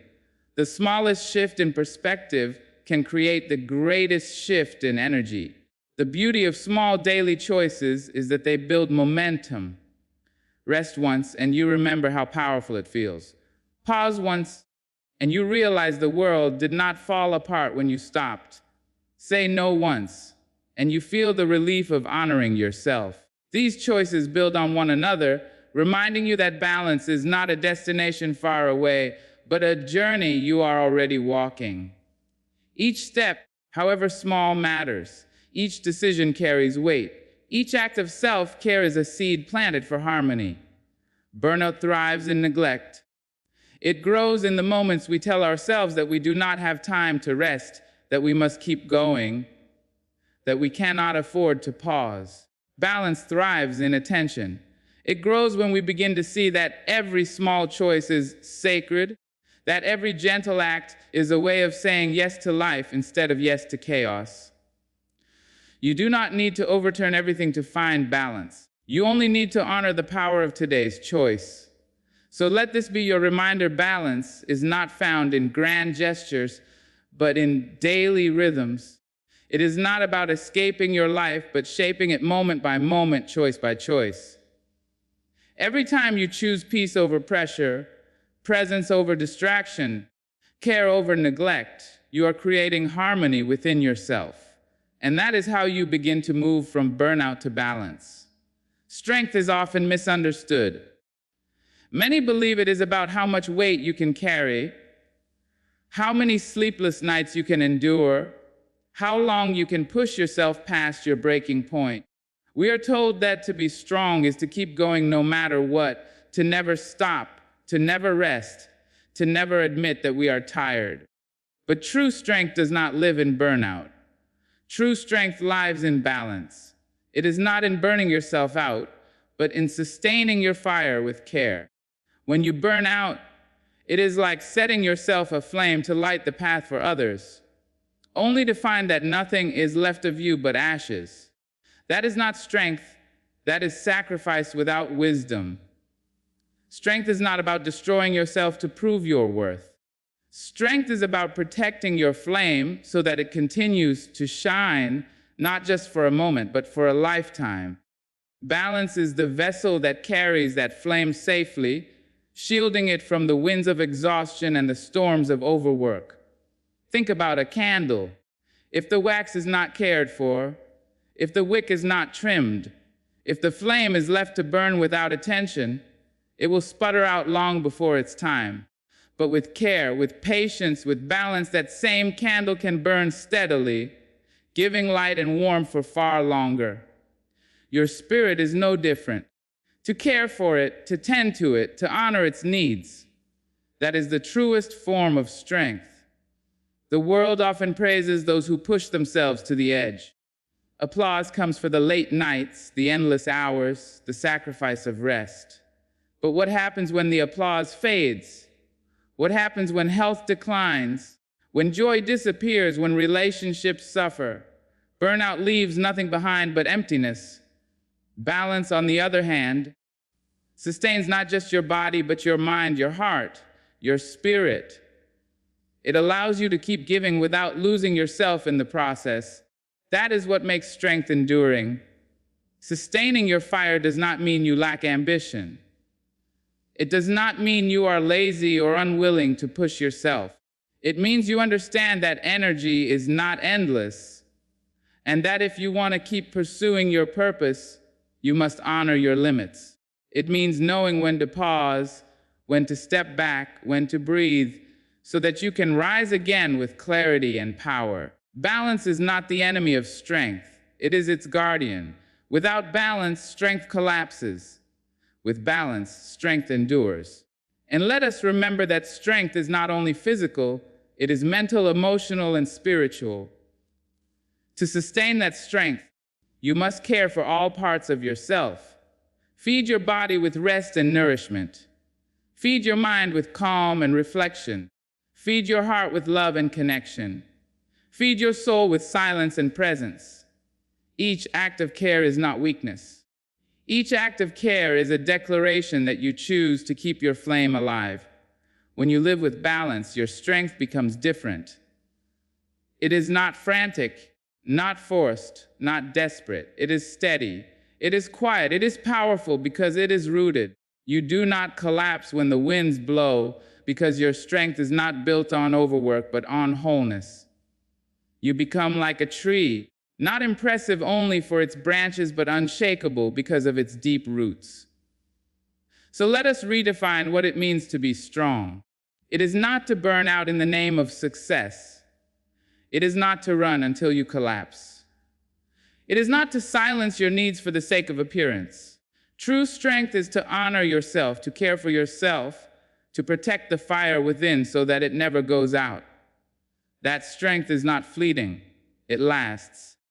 It carries you through the storms. It lights your path without consuming you.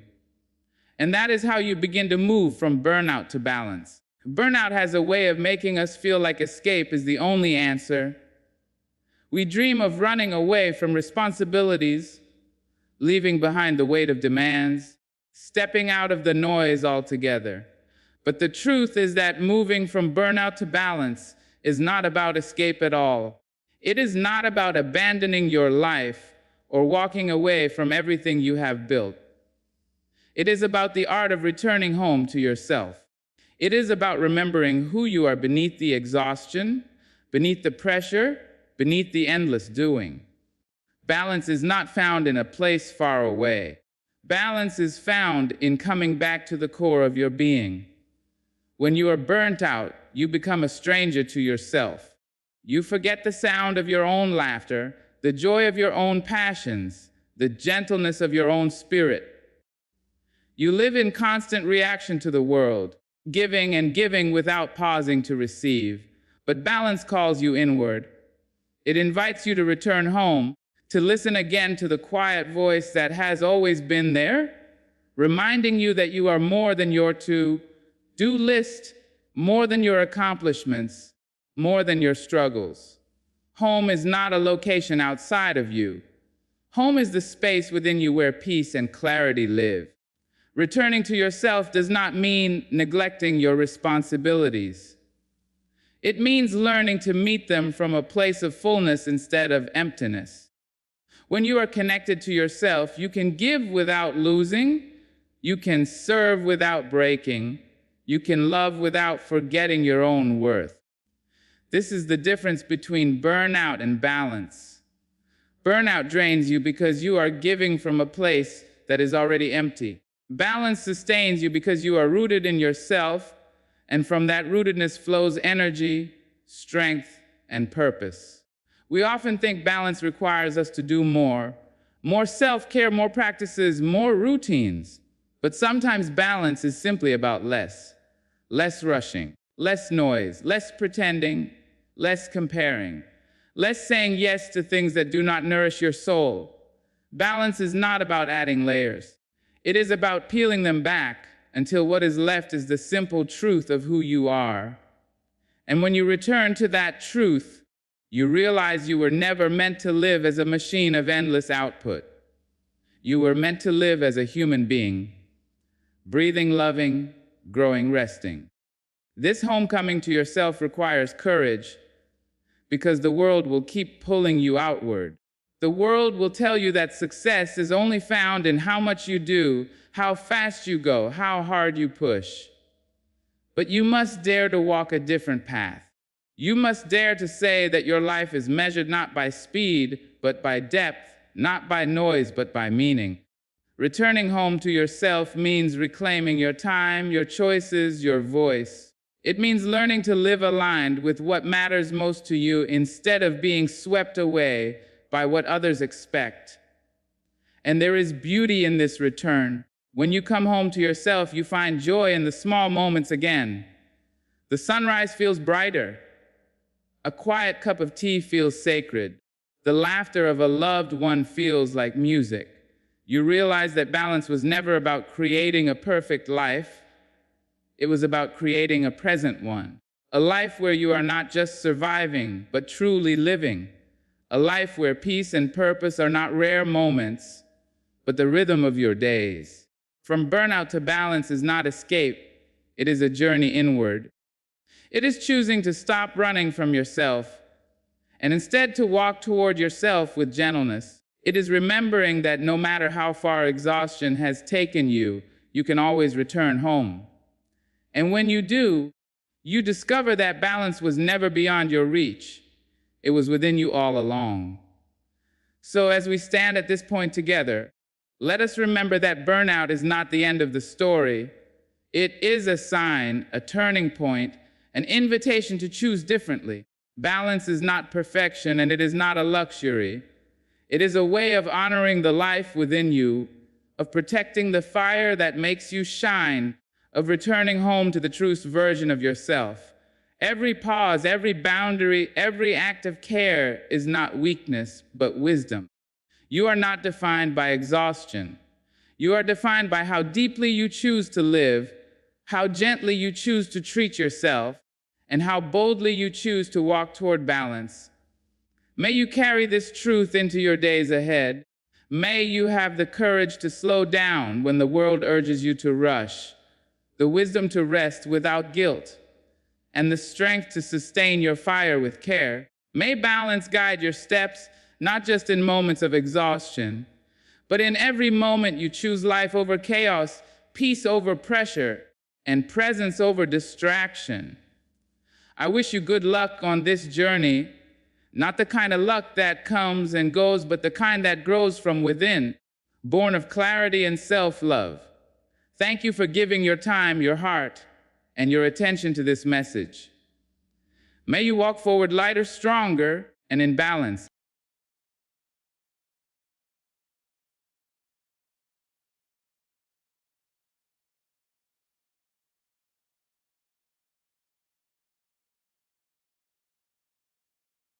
Ladies and gentlemen, every day you wake up with a choice to take a step forward or to stay where you are. Greatness doesn't come from inspiration alone, it comes from what you do when no one is watching.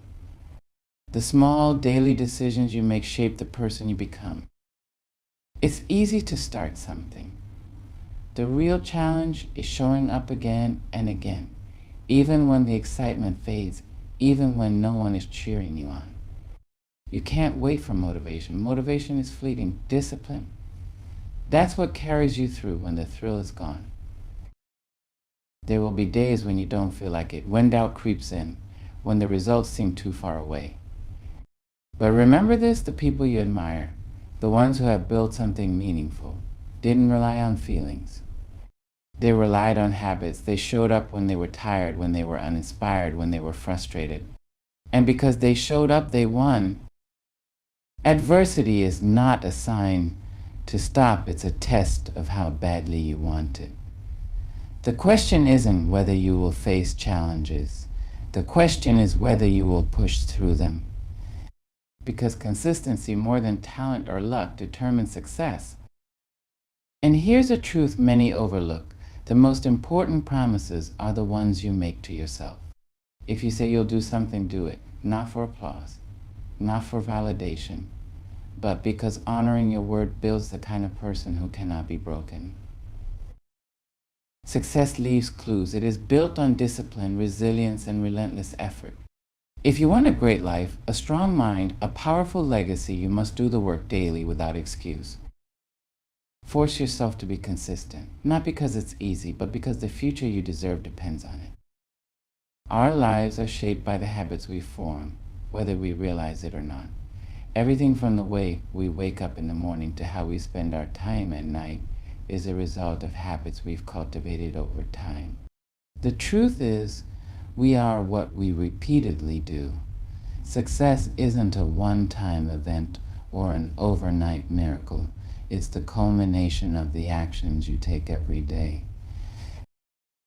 Habits are powerful because they are automatic. When something becomes a habit, it requires less conscious effort.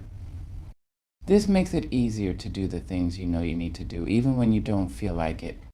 Imagine waking up early in the morning, hitting the gym, writing for an hour, working on your business. These things might seem difficult at first, but with time they become second nature. The decision doesn't need to be made every day because the habit takes over. But here's the thing about habits, they can work for or against you. If you're not intentional about them, they'll simply form on their own, often in ways that don't serve you. Bad habits can slip in without much notice, spending too much time on your phone, procrastinating on important tasks, or neglecting your physical and mental health. The power of habit doesn't care if the habits are good or bad, it just amplifies whatever you repeat over time. That's why it's so critical to take control of your habits. When you consciously choose habits that align with your goals, you lay the foundation for success. Start by thinking about the small, everyday actions that can push you closer to your dreams. You may not notice big changes right away, but over time, these habits compound and build momentum. The key is consistency. A tiny step taken every day moves you toward your destination. One of the most powerful aspects of habit is its ability to remove mental resistance. In the beginning, you may struggle with motivation. It's hard to find the energy or enthusiasm to keep going.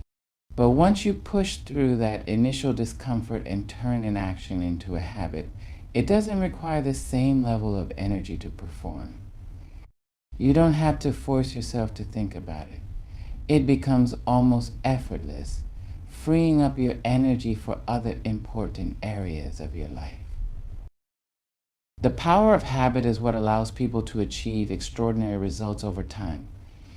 Whether it's in health, career, or personal growth, what you repeatedly do determines where you'll end up. Consistent action is what separates those who succeed from those who fall short. And the good news is you're not bound by your current habits. You have the power to change them. Start with small, manageable habits. Instead of setting an overwhelmed goal like I'm going to work out every day for 2 hours, begin with something more achievable like 15 minutes a day. Once you prove to yourself that you can stick to that, you'll naturally start building on it. The beauty of small wins is that they build your confidence and create a sense of progress that keeps you going. So take a moment to reflect on the habits you currently have. Are they serving you? Are they aligned with where you want to go? If not, take the reins. Create new habits that take you one step closer to the life you desire. Every single action you take today will eventually shape your tomorrow. The power of habit is the force that can make your dreams inevitable if you allow it to work in your favor. Remember, we don't rise to the level of our goals, we fall to the level of our habits. And if we force ourselves to be consistent with those habits, no goal will ever be out of reach. There will be days when you wake up and you simply don't feel like doing the work. The energy isn't there, the motivation isn't flowing, and the task ahead of you feels overwhelming. You've been there, right? We all have. In fact, feeling unmotivated is a universal experience, but it's also one of the most common reasons people fail to reach their goals. The difference between those who succeed and those who don't often comes down to one key decision. Do you continue anyway, or do you quit? We often believe that motivation is the driving force behind success. We wait for that spark of inspiration to light a fire under us. But here's the hard truth. Motivation is fleeting. It's unreliable. It's like a wave, sometimes it crashes over you, but just as easily can disappear. So if you rely on motivation alone, you'll find yourself stuck in a cycle of starting and stopping, moving only when you feel like it. But success doesn't work that way. The key is to take action even when you don't feel like it. This is where discipline steps in. Discipline doesn't require motivation. It doesn't care how tired you are or how uninspired you feel. Discipline is about doing the work day in and day out regardless of your emotional state. It's about making the decision to keep going when everything inside you tells you to stop. Think about it for a moment. How often do you feel like doing something when it's the hardest? How often do you feel like working out when you're exhausted or tackling a difficult project when you'd rather relax? The answer most likely is rarely, but that's when the magic happens. It's when you push through those moments of resistance, when you do the thing anyway, that growth begins to occur. There is a profound truth in the act of showing up despite your feelings. Even if the work is imperfect, even if it's not your best effort, doing something is always better than doing nothing. Every small action you take, no matter how insignificant it seems, is a step forward. Every task completed, even on days when you're dragging your feet, brings you closer to your goal. There's also power in building the habit of pushing through discomfort. The more you practice showing up even when you don't feel like it, the easier it becomes to do it next time. It's not about waiting for motivation to strike, it's about creating a system where action is the default, not the exception. Think of it this way, how many times have you procrastinated on something because you didn't feel like doing it, only to feel worse later because it was left undone? Or worse yet, how many dreams have been delayed simply because the initial resistance was too strong to overcome? Now, imagine that every time you pushed past that feeling, you felt stronger. You built resilience. You created momentum. That's the power of showing up when you don't feel like it. Consider the athletes who train even when they're sore, the entrepreneurs who keep working after a long day, the writers who keep typing after hitting a wall. They don't succeed because they feel motivated all the time. They succeed because they do the work anyway. And with consistency, those small, uncomfortable actions add up. It's easy to start something when you're excited about it, but the real test comes when the initial enthusiasm fades. That's when consistency counts the most. Doing it even when you don't feel like it separates those who are simply dreamers from those who are doers. When you push through resistance, you demonstrate a level of commitment that others might not have. You show yourself that you are serious about your goals, that you are willing to sacrifice a little discomfort for something greater. It's also worth remembering that you don't have to feel perfect to take action. The truth is, the work will never be 100% effortless or perfectly aligned with your mood. Sometimes the best you can do is show up and give what you have, no matter how small. That's more than enough. It's the effort that counts, not the perfection. And while you may not always feel motivated, the act of doing will often reignite that motivation over time. As you see progress, as you tick off tasks, your energy will shift. Motivation follows action, not the other way around. You might find that once you start, the momentum carries you further than you thought. When you don't feel like it, remember, it's not about how you feel, it's about who you become by taking action anyway.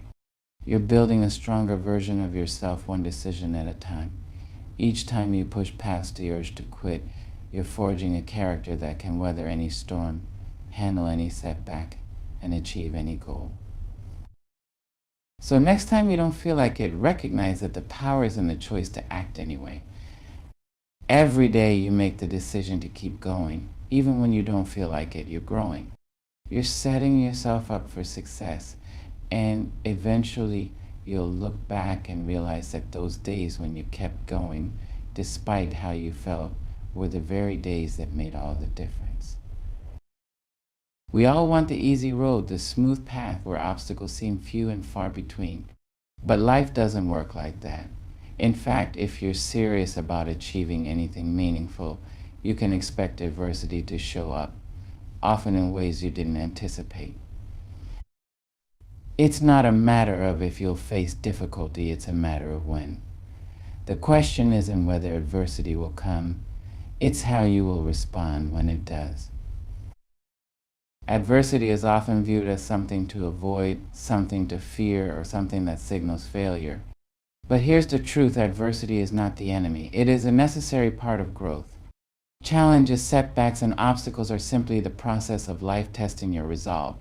They aren't there to stop you, they're there to shape you, to prepare you for the greater success that's waiting on the other side.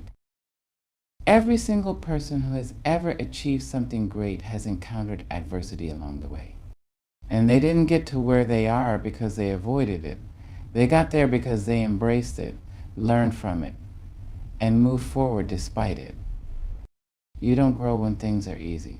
You grow when you face something difficult, something that forces you to deeper and find strength you didn't even know you had. Adversity has a way of revealing your true character. When everything is going well, it's easy to be optimistic, to feel confident in your abilities. But when things start to crumble, that's when the real test begins. How do you react when a plan falls through? How do you respond when you've invested months or even years into something that seems to be falling apart? Do you quit or do you double down and learn from the experience? It's in those moments when adversity shows up that you have an opportunity to define who you are. Will you rise or will you retreat? Those who rise are the ones who have learned to see adversity, not as a roadblock, but as a stepping stone. They've learned that difficult times don't define them. How they respond to those times defines them. Let's talk about failure for a moment. So many people fear failure because it feels like the end. But failure is not the end, it's an inevitable part of success.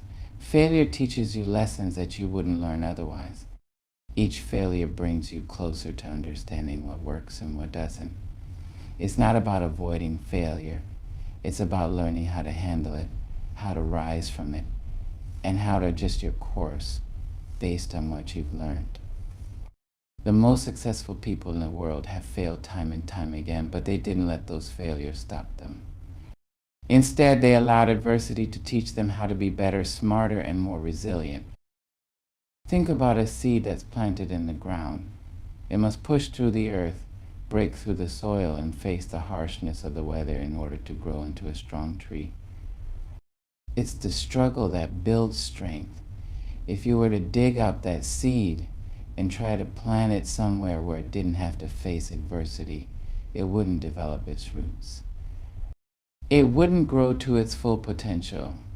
Similarly, you can't become the person you need to be without going through difficult experiences. Adversity refines you. It forces you to adapt, to learn new skills, to find different ways of thinking and doing things. It pushes you out of your comfort zone and into a place where you have to innovate. Without adversity, you would remain stagnant, unaware of what you are truly capable of. It's also important to recognize that adversity is not something you face once and then move on from forever. Life will continually present new challenges, some small, some large. But with each challenge you overcome, you build resilience.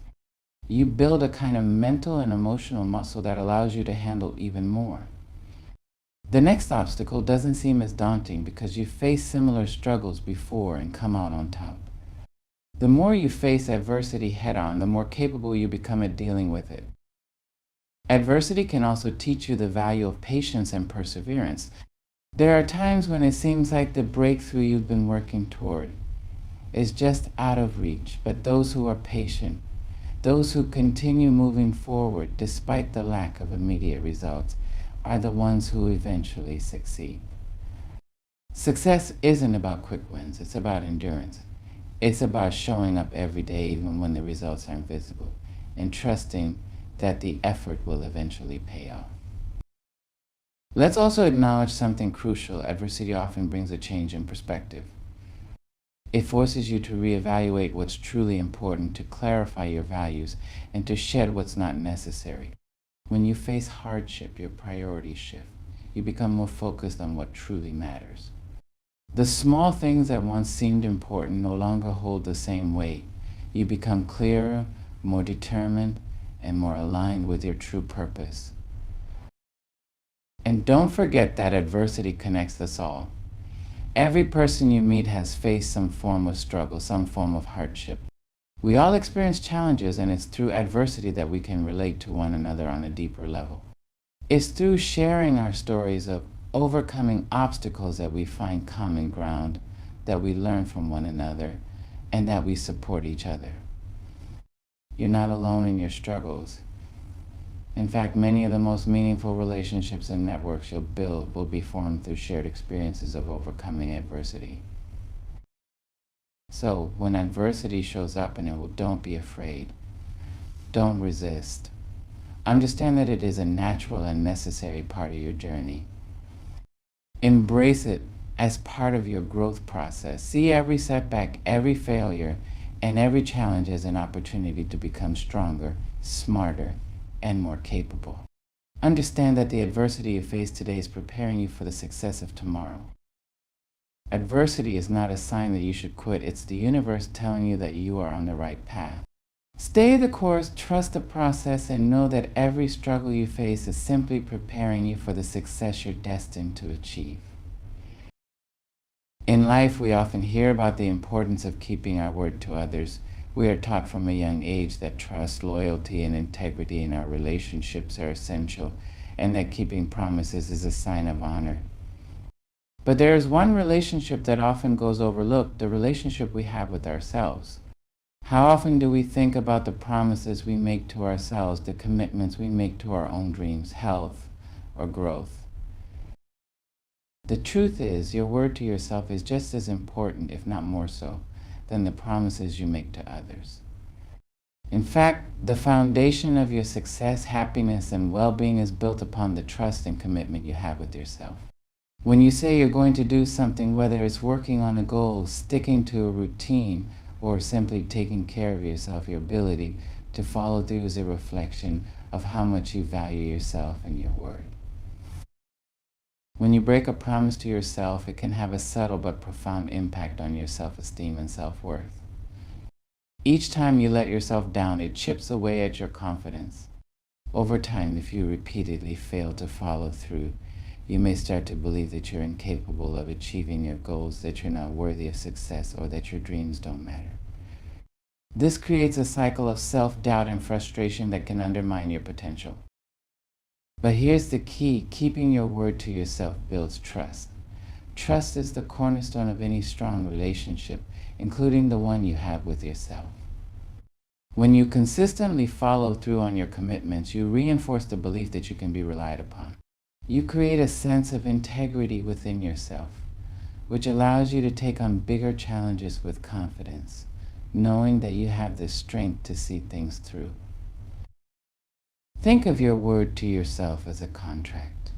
Every time you promise to take action, whether it's a small promise, like getting up early, or a larger promise, like launching a new business, you're entering into a contract with your own success. And just like any contract, it requires honesty and follow-through. When you don't honor your commitments, you break that contract, and that leads to a sense of internal conflict. You may rationalize your lack of action with excuses, but deep down, you know you've let yourself down. On the other hand, every time you keep your word, you feel empowered. It boosts your self-worth and proves to you that you are capable of handling challenges. It strengthens your inner resolve and gives you the motivation to tackle even bigger goals. Each small victory of keeping your word, whether it's making it to the gym or finishing a project, becomes a building block in your foundation of self-trust. The words you speak to yourself also matter because they shape the way you see yourself in the world. Self-talk has a direct impact on your mindset. If you constantly tell yourself that you're not good enough, that you can't do something, or that success is out of reach, you begin to believe it. But if you speak words of encouragement, belief, and positivity, you start to change your internal narrative. You begin to see yourself as someone who is capable, strong, and deserving of success. Think about the difference between saying, I can't do this, versus I may not be able to do this yet, but I'm going to keep trying. The second statement is empowering. It acknowledges the challenge but frames it in a way that invites growth and learning. It opens up the possibility for improvement rather than cementing a fixed mindset. The more you speak words of possibility and perseverance, the more your actions will align with those beliefs. It's also important to understand that keeping your word to yourself means you take your promises seriously. If you say you're going to get up early and work on your goals, you don't backtrack and allow excuses to take over. You don't let distractions, fatigue, or momentary desires derail your commitment. Life is full of challenges, temptations, and interruptions, but if you're committed to your word, you learn to navigate these with discipline and focus. This is not about perfection, it's about consistency. One of the most powerful ways to reinforce your word to yourself is by creating small, achievable commitments that you can build upon. For instance, if you're trying to form a new habit, don't overwhelm yourself with unrealistic expectations. Start small. Commit to 10 minutes of exercise every day or writing 500 words a day. It's much easier to keep your word when your promises are manageable. Once you prove to yourself that you can stick to these smaller promises, you'll build the confidence and momentum to take on bigger commitments. It's important to note that self-compassion plays a significant role in this process. If you slip up, if you miss a day or make a mistake, don't berate yourself. Instead, acknowledge it, learn from it, and get back on track.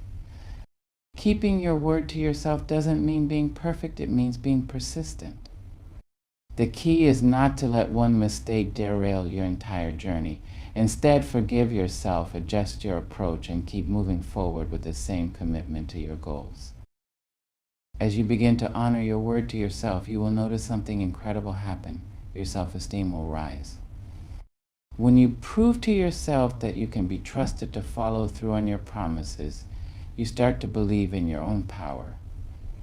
This belief doesn't just come from success, it comes from the process of proving to yourself over and over again that you are reliable, consistent, and capable.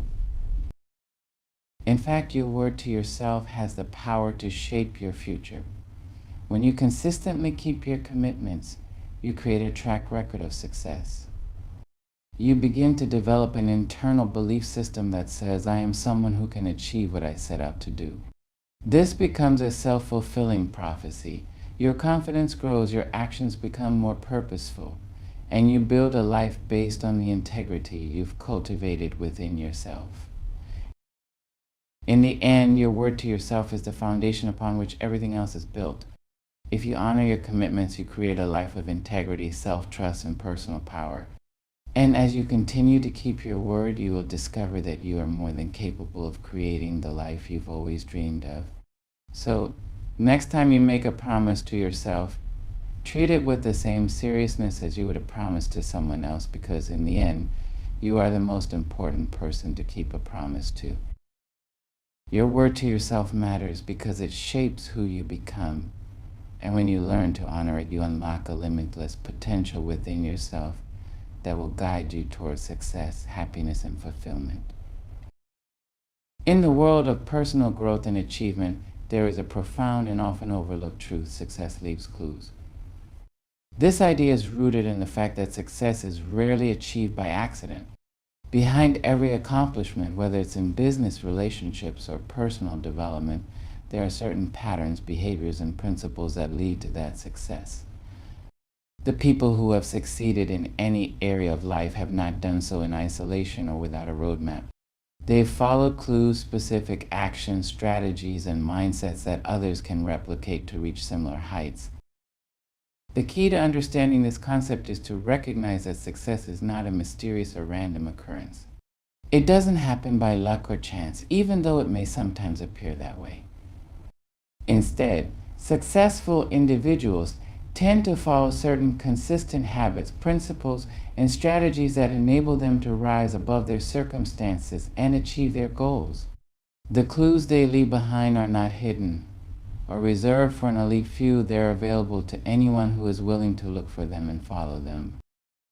Success is about following the trail. Think of it like a treasure hunt. If you're trying to uncover success, you don't have to start from scratch. You don't have to reinvent the wheel. Instead, you can look at the lives of those who have achieved what you want to achieve, and you'll find that they have laid down a series of clues that, if followed, can guide you to your destination.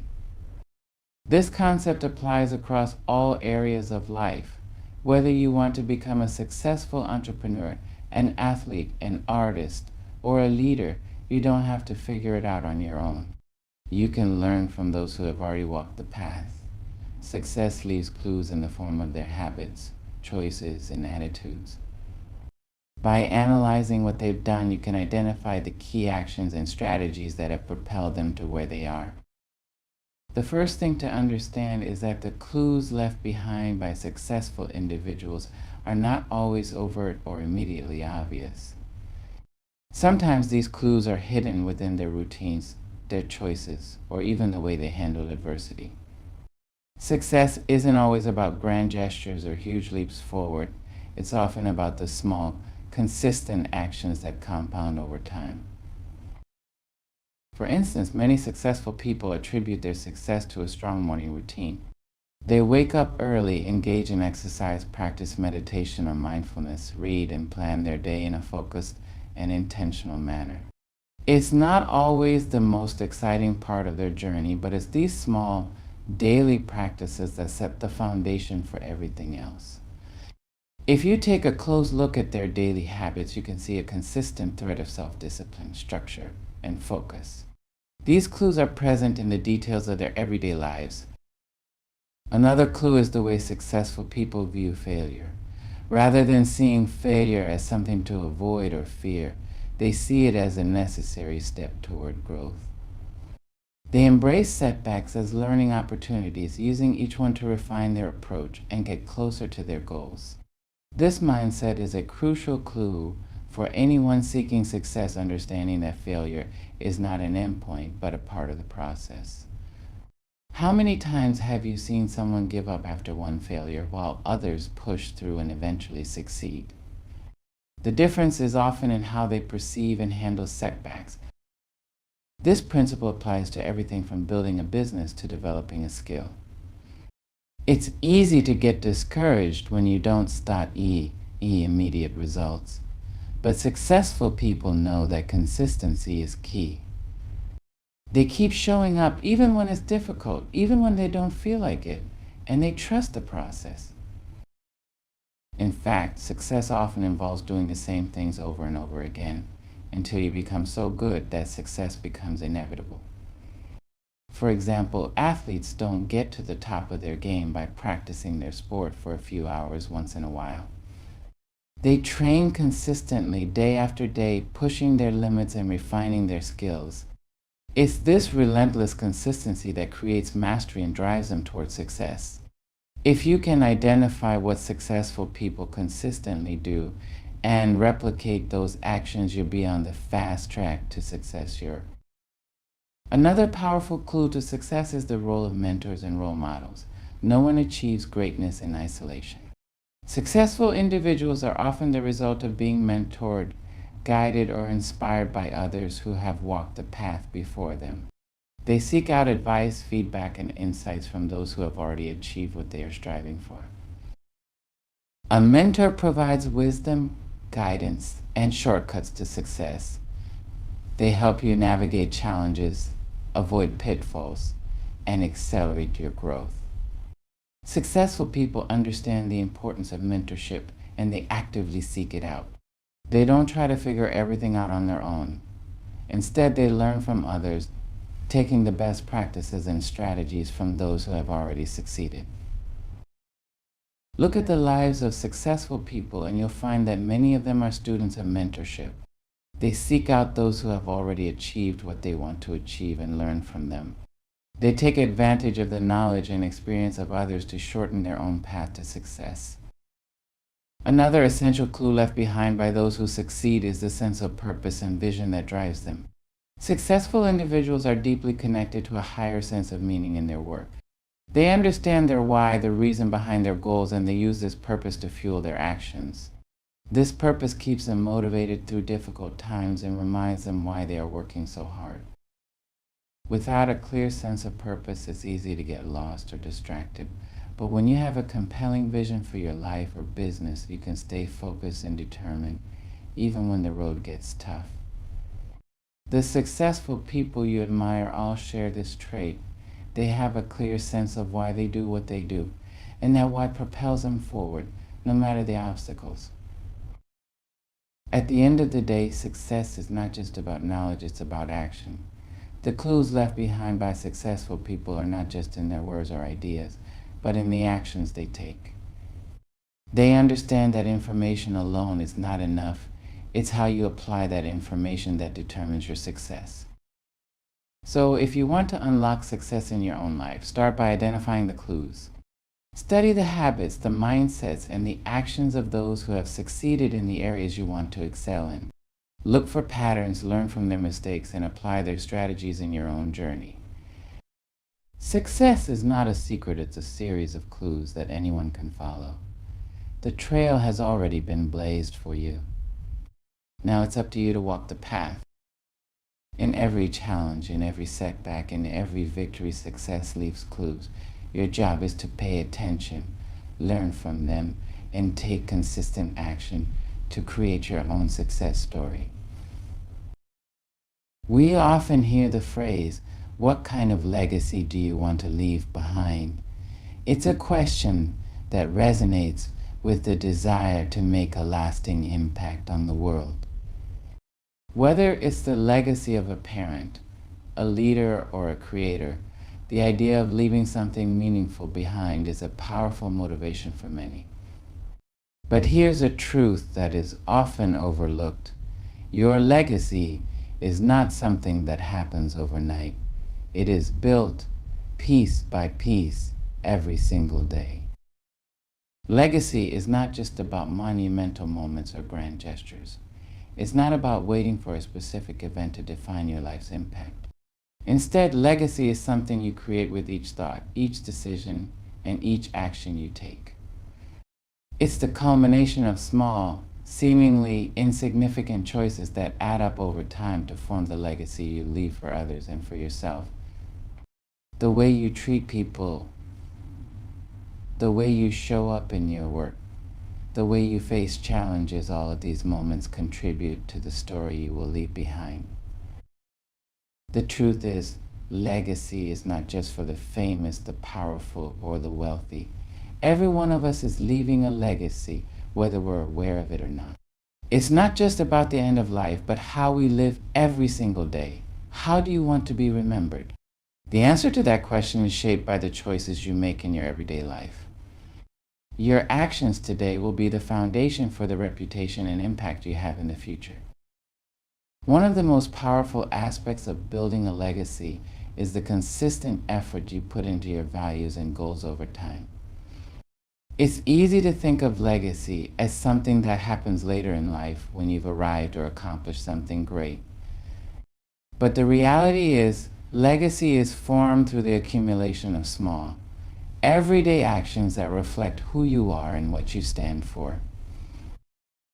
Think of it like planting seeds. You may not see immediate results from your actions, but over time, those seeds will grow into something significant. It's the small, everyday gestures that matter, the way you treat others, the work you put into your craft, the commitment you show to your own personal growth. It all adds up. Consider the example of a great leader. It's not the one big speech that people remember most. It's the way that leader consistently shows up for their team, encourages others, and exemplifies integrity. The legacy of that leader is built not in a single moment, but in their consistent actions over time.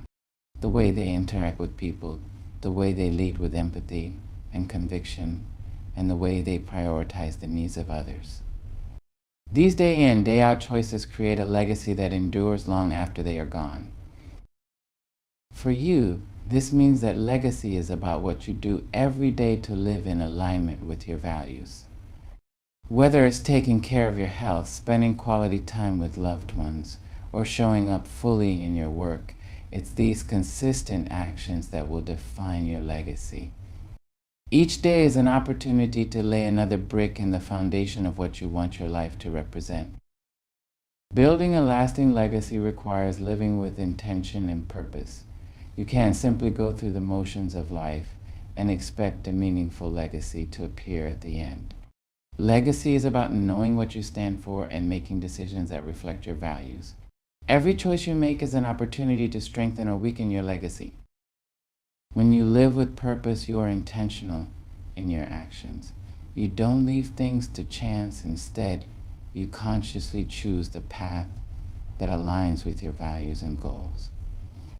This doesn't mean you have to be perfect. It means that you are actively making choices that will lead you to the life you want to build, not just for yourself, but for the impact you want to have on others. If you want your legacy to be one of compassion, you must act with kindness every day. If you want your legacy to be one of hard work, you must dedicate yourself to excellence consistently. If you want your legacy to be one of creativity, you need to create regularly, even when inspiration feels scarce. It's the continuous pursuit of your purpose and values in both small and large ways that shapes the legacy you'll leave behind. Another powerful aspect of building your legacy is recognizing the ripple effect your actions have on others. Your daily actions influence not just your own life, but the lives of those around you. The way you treat others, the way you approach challenges, the way you show up in your relationships, all of these actions have a profound impact on the people in your life. And those people, in turn, will carry forward what they've learned from you.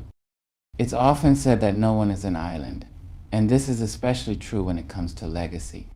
We don't live in a vacuum. Our actions create a ripple effect that spreads outward. When you show kindness to a stranger, encourage a friend, or lift up a colleague, you are contributing to a greater legacy of positivity, encouragement, and community. You may never know the full extent of how your actions affect others, but trust that your choices are leaving a lasting imprint on their lives. This ripple effect is especially powerful when you consider the way people are influenced by the example you set. Your children, your coworkers, your friends, they are all watching. And more often than not, people learn from what you do, not just what you say. When you live with integrity, they learn to do the same. When you act with humility, they see the value of humility. When you show resilience in the face of adversity, they learn how to persevere. Even when you think no one is paying attention, your daily actions are shaping the world around you. Over time, those small acts of kindness, those moments of honesty, and those efforts to make the world better will add up to a legacy that influences generations to come. One of the most important areas of legacy building is the relationships you cultivate throughout your life. At the end of your life, you may not be remembered for the material things you amassed or the titles you held, but for the connections you made and the people you loved. Legacy is about the relationships you build, the love you give, and the impact you have on the hearts of others. Think about the people who have left a lasting legacy in your own life. It's likely that the people you admire most are those who showed up for you when it mattered most, who loved you unconditionally, or who taught you important life lessons. They left a mark on your heart, and as you live your life, you have the opportunity to do the same for others. By prioritizing relationships, whether it's with family, friends, colleagues, or mentors, you are creating a network of connections that will carry your legacy forward. The time you spend nurturing these relationships, the care you take in being present for others, and the way you show up in your role as a friend, partner, or parent all contribute to the legacy you leave. It is in these relationships that the most profound and enduring aspects of your legacy will be found. Finally, it's important to recognize that your legacy is also something that you leave for yourself. It's the kind of person you become through the choices you make every day. Do you want to look back on your life with pride, knowing that you gave your best, loved deeply, and lived with purpose? Or do you want to look back with regret, wondering what could have been if you had acted differently? Building your legacy is not just about what others remember about you. It's also about the sense of fulfillment and pride you create in your own heart. The way you live today, the decisions you make, the actions you take will determine the kind of legacy you have when you reflect on your life in the years to come. The legacy you build today is the life you create for yourself in the future.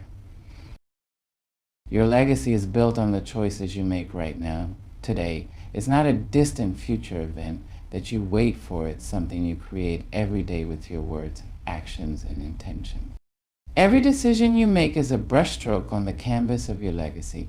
The relationships you nurture, the values you live by, and the way you show up in the world today will create the lasting impact and leave behind. And it's this legacy, your daily actions and consistent commitment to your values, that will be the true measure of your success in life. So take this moment to ask yourself, what kind of legacy do I want to leave?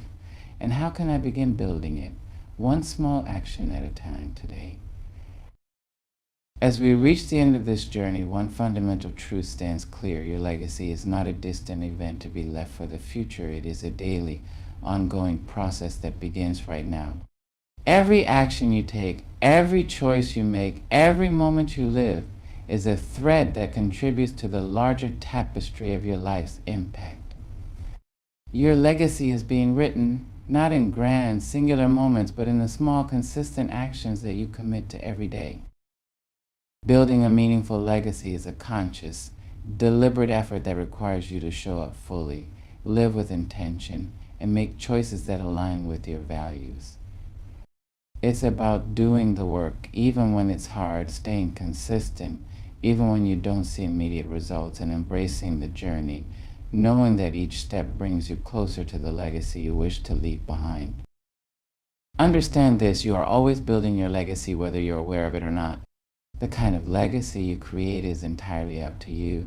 It's shaped by the way you treat others, the actions you take, and the choices you make in your everyday life. Your legacy is not only for others, it's also the way you will look back on your life feeling pride in what you've contributed to the world. So, as you continue on your path, remember every day is an opportunity to build a legacy that lasts. The moments may feel small, but over time, those small actions add up to something far greater than you can imagine. What legacy do you want to leave? It's up to you to start creating it today through consistency, purpose, and the commitment to live fully in every moment.